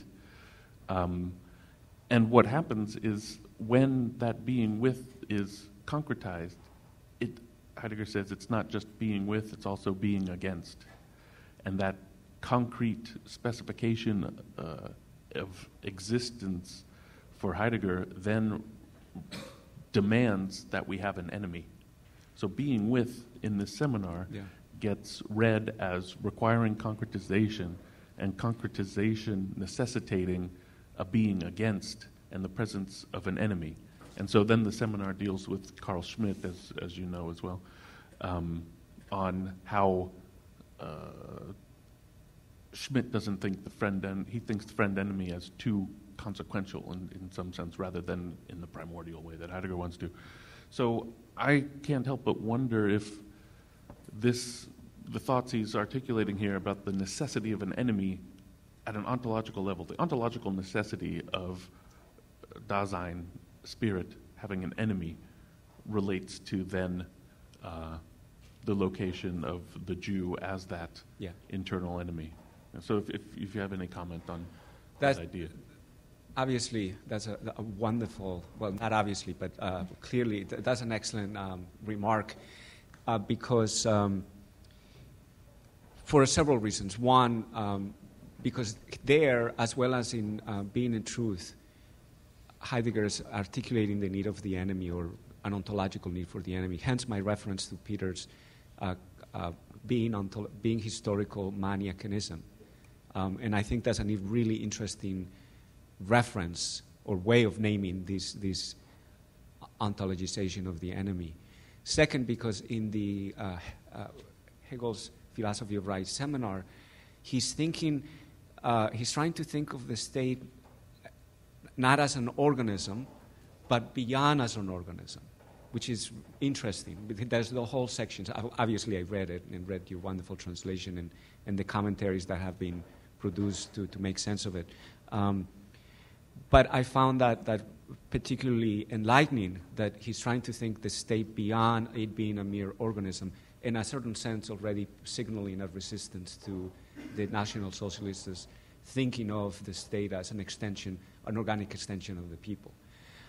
Third, because he is reading very intensely Carl Schmitt, and not simply the concept of the political, but the essays Stadtbewegung and Volk, where Schmitt is articulating biologistic conceptions of enemies and also, the relationship between movement and state, and he's taking a stand against that.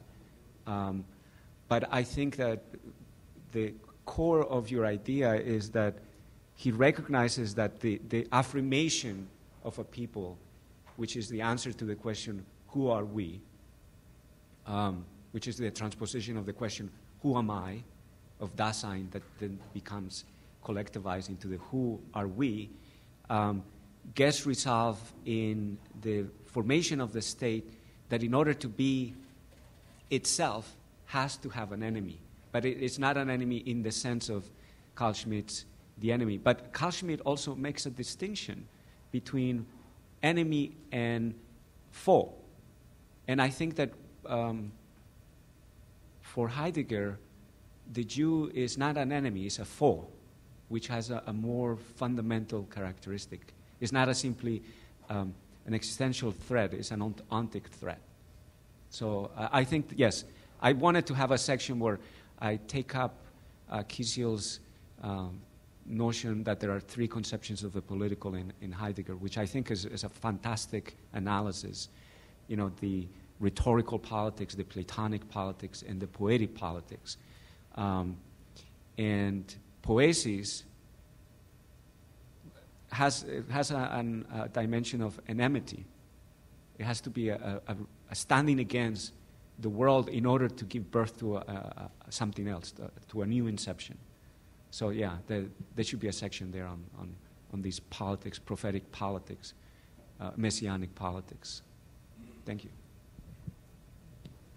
Oh, and the quotation on Bettina that you started with, Heidegger doesn't meddle in biology, that's actually author's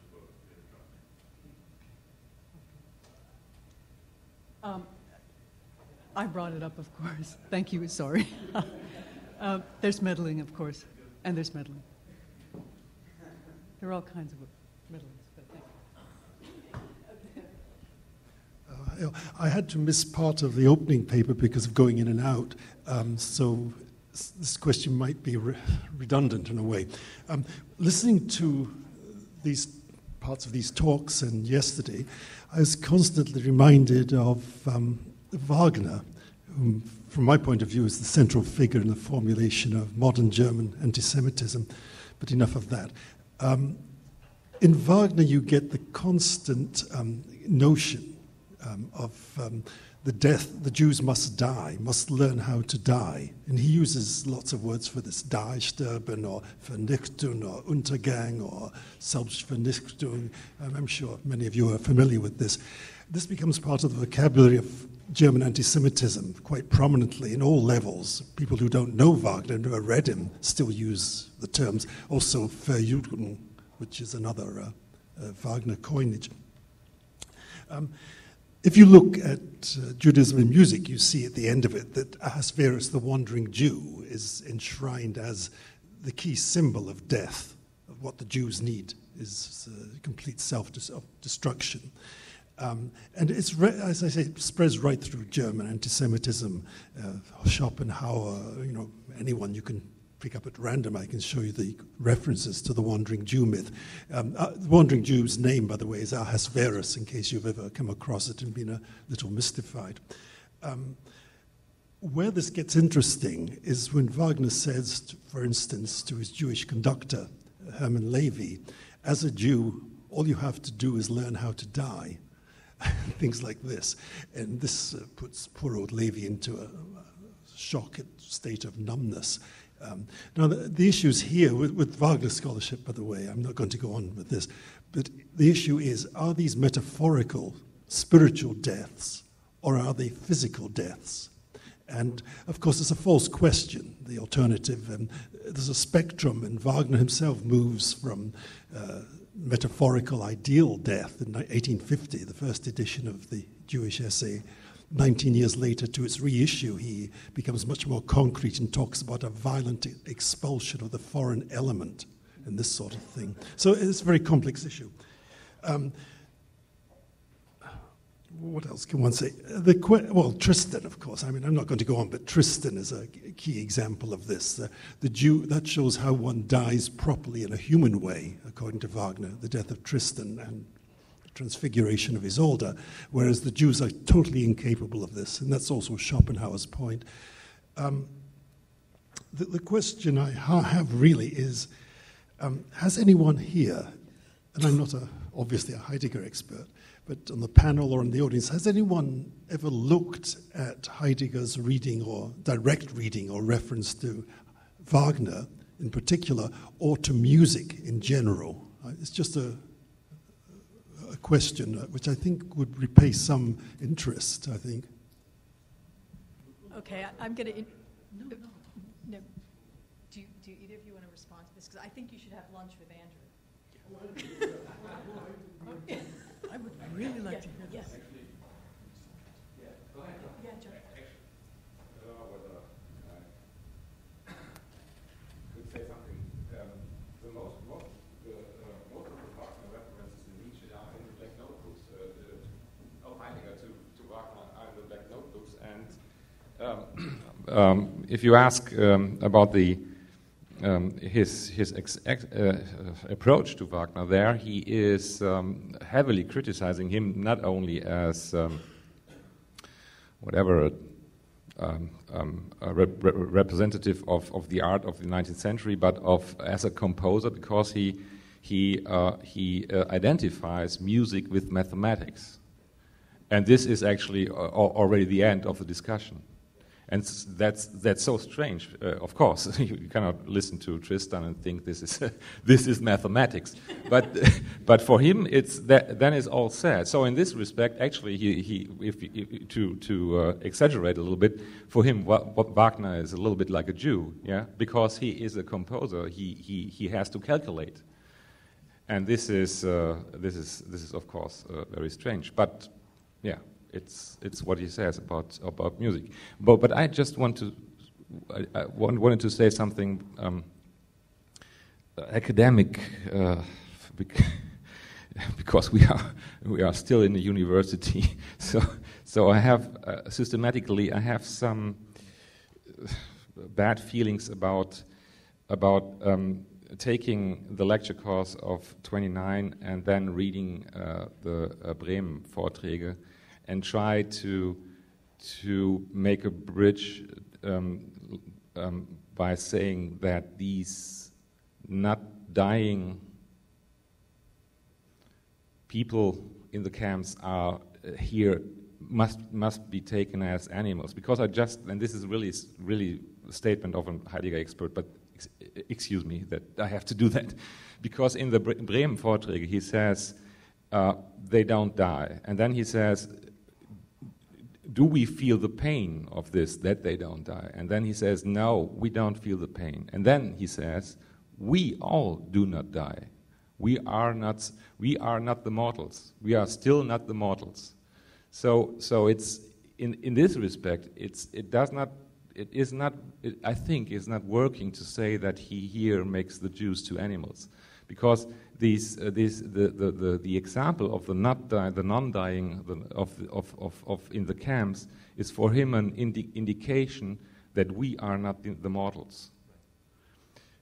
So, of course, in this respect, one should ask what actually is dying or death here in the Bremen Vorträge for the later Heidegger.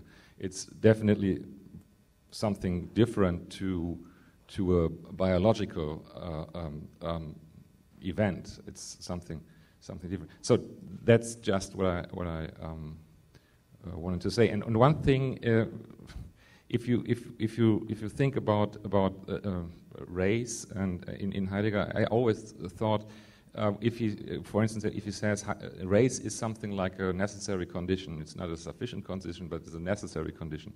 I always thought that actually he has something to say about the body, and it's of course that's a lack in Heidegger's philosophy. There is no phenomenology of the body in a certain way, but when you are interested in this, and when you look to the later Heidegger, then there are some manuscripts about surprising manuscripts about sex, about men and women, and I guess that would be something maybe where you could look for what he actually describes as life of the Dasein, because I guess that this manuscripts about the sexual relation of Dasein here could show something. So it's just. Do you want to say something to that? Thank you. Can I just a remark on music, and essentially what Heidegger has to say about music is already a reaction against Plato, and Plato's thinking of music and the education of the guardians, and so he sees music along as number and so on. With respect to the Bremer remark, he says they perish, they do not die, or he asks, they merely perish, but do they die? And then you're right, he asks, but we haven't really learned yet to die. And so it's a reflection on what death means, and that is certainly that's not what is happening in concentration camps, that we have taken from people in concentration camps or camps in general the ability to die, and we merely leave them to perish. So yes, you're absolutely right.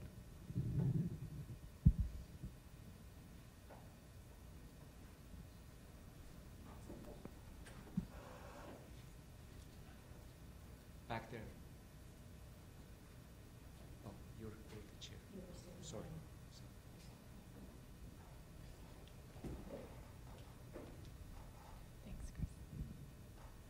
Thank you. I enjoyed both of those papers very much.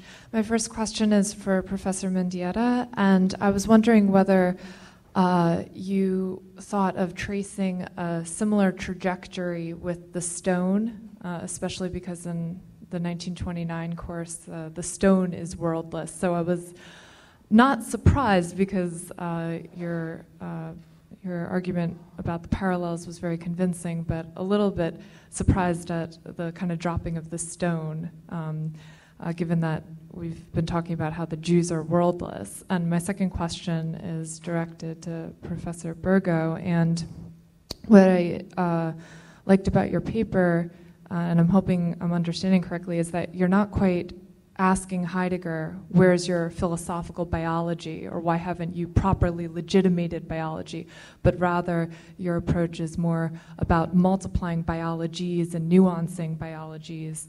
And I'm wondering, in respect to that approach, how you might understand the famous quotation from Letter on Humanism referring to the scarcely conceivable abysmal bodily kinship between man and beast, because your paper basically made me rethink what kinship in that passage could possibly mean. It's one of those rare moments where Heidegger admits some kind of kinship there, but what you're doing seems to multiply the ambiguities, and it's not an easy and simple kinship anymore in my mind after listening to you.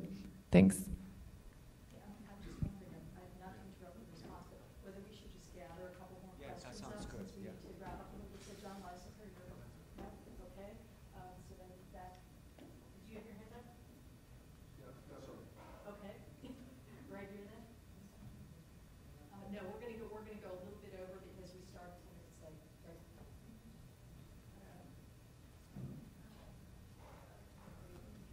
Maybe I can just echo or develop a little bit on Jessica's. This is where I'm thinking about the nature of that kinship. What I really enjoyed about Dr. Bergo's paper is the nature of co-implication. So we're not looking at these stringent dualisms anymore between animal and world forming, between earth and world, but looking at their intimacy, maybe not even an enmity, but more of an intimacy of these kind of co-implicated stances.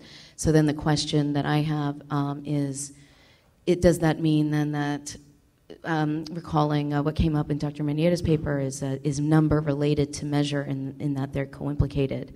Doesn't measure require number? And more specifically to the concept of Jewry here, is Jewry and Dasein somehow necessary? Are they kin? Are they akin to each other? Do they rely upon each other? Do they imply each other? Are we co-implicated with them? Is Jewry actually necessary to and co-implicated with this other beginning?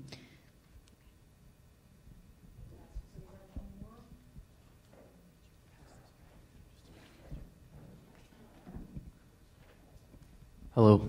Thank you for your papers. I really enjoyed them. I just had a question in terms of, in some of Heidegger's later works, like his 1966-1967 seminar that he's conducting with Eugene Fink, the concept of organism comes up, and they refer back to the fundamental concepts of metaphysics and animality. And Heidegger refers to a biologist that he's reading, and the biologist is, I think, Jakob von Uxel, and his concept of the Umwelt. And I was wondering if that's only a reference that comes up later on for Heidegger, like in the late Heidegger works, or when he's reading Jakob, in a sense, and how that might factor into his understanding of being and the difference between the animal world and the world of man, in a sense. I don't know if that's clear, but...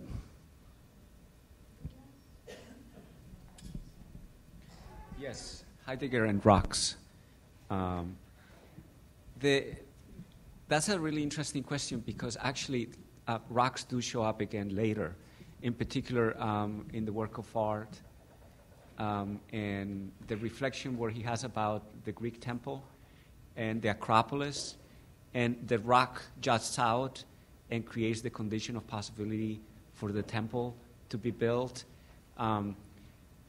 So Heidegger changes or seems to change his views about the worldlessness of rocks, including already in 34 when he talks about fossils and the earth as being exemplary of time.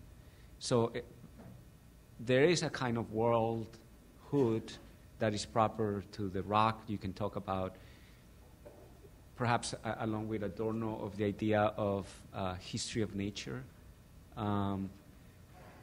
But later, in the fourth fall, the earth is indispensable. So there is no world without the interaction between the mortals, the earth, the gods.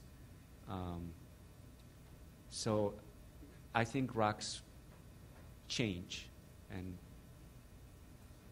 without them there is no world later.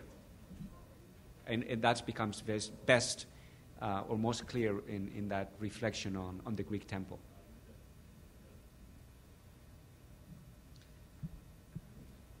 I will pass on the question of rocks. I'm very interested in the question you posed about the kinship between man and beast in the letter on humanism. I have not studied that, and I wonder if this is a kind of contemporary kinship by default through the degradation of both, in a certain sense, an ontic kinship, or if he means something else. And I would have to look at the text in all responsibility to see what it means. But the only kinship I could imagine would be the situation that could also be described as a technisierter Tier, where we are technicized animals. But I don't know. Yeah. I would also need to reread the passage, but as far as I'm remembering, it seems to actually be even more ambiguous than this. Because, interesting.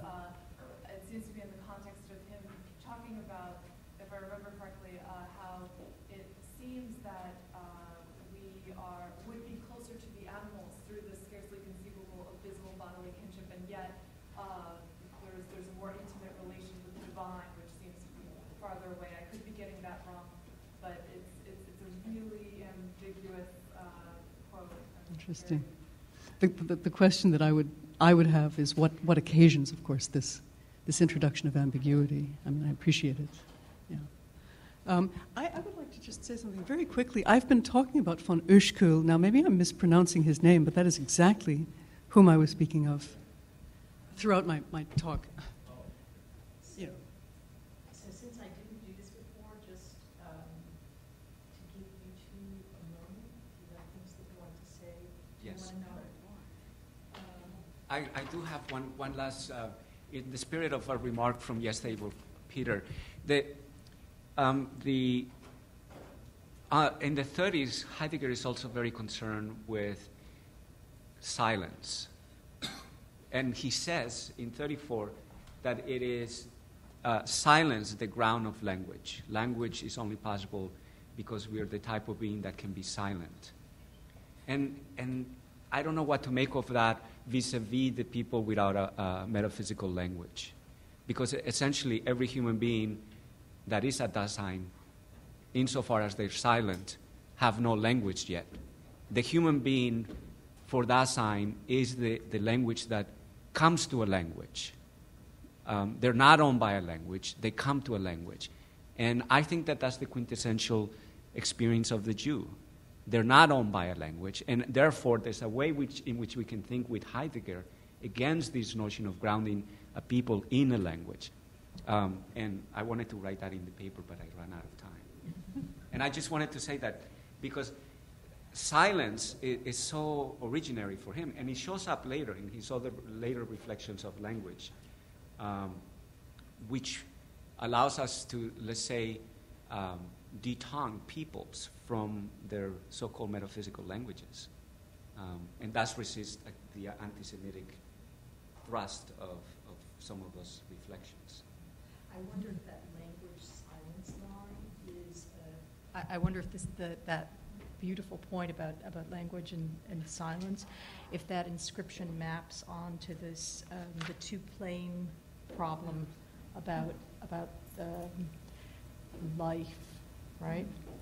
Whether that's the same issue again, because I think what we're running up against again and again is this difficulty of differentiating between the historical inscription of this category of the Jew and then the embodiment, the materiality, if you will, of that.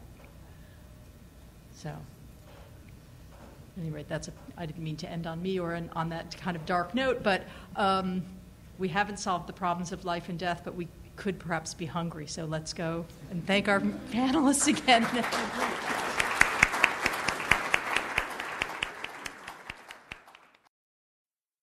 The preceding program is copyrighted by Emory University. Please visit us at emory.edu.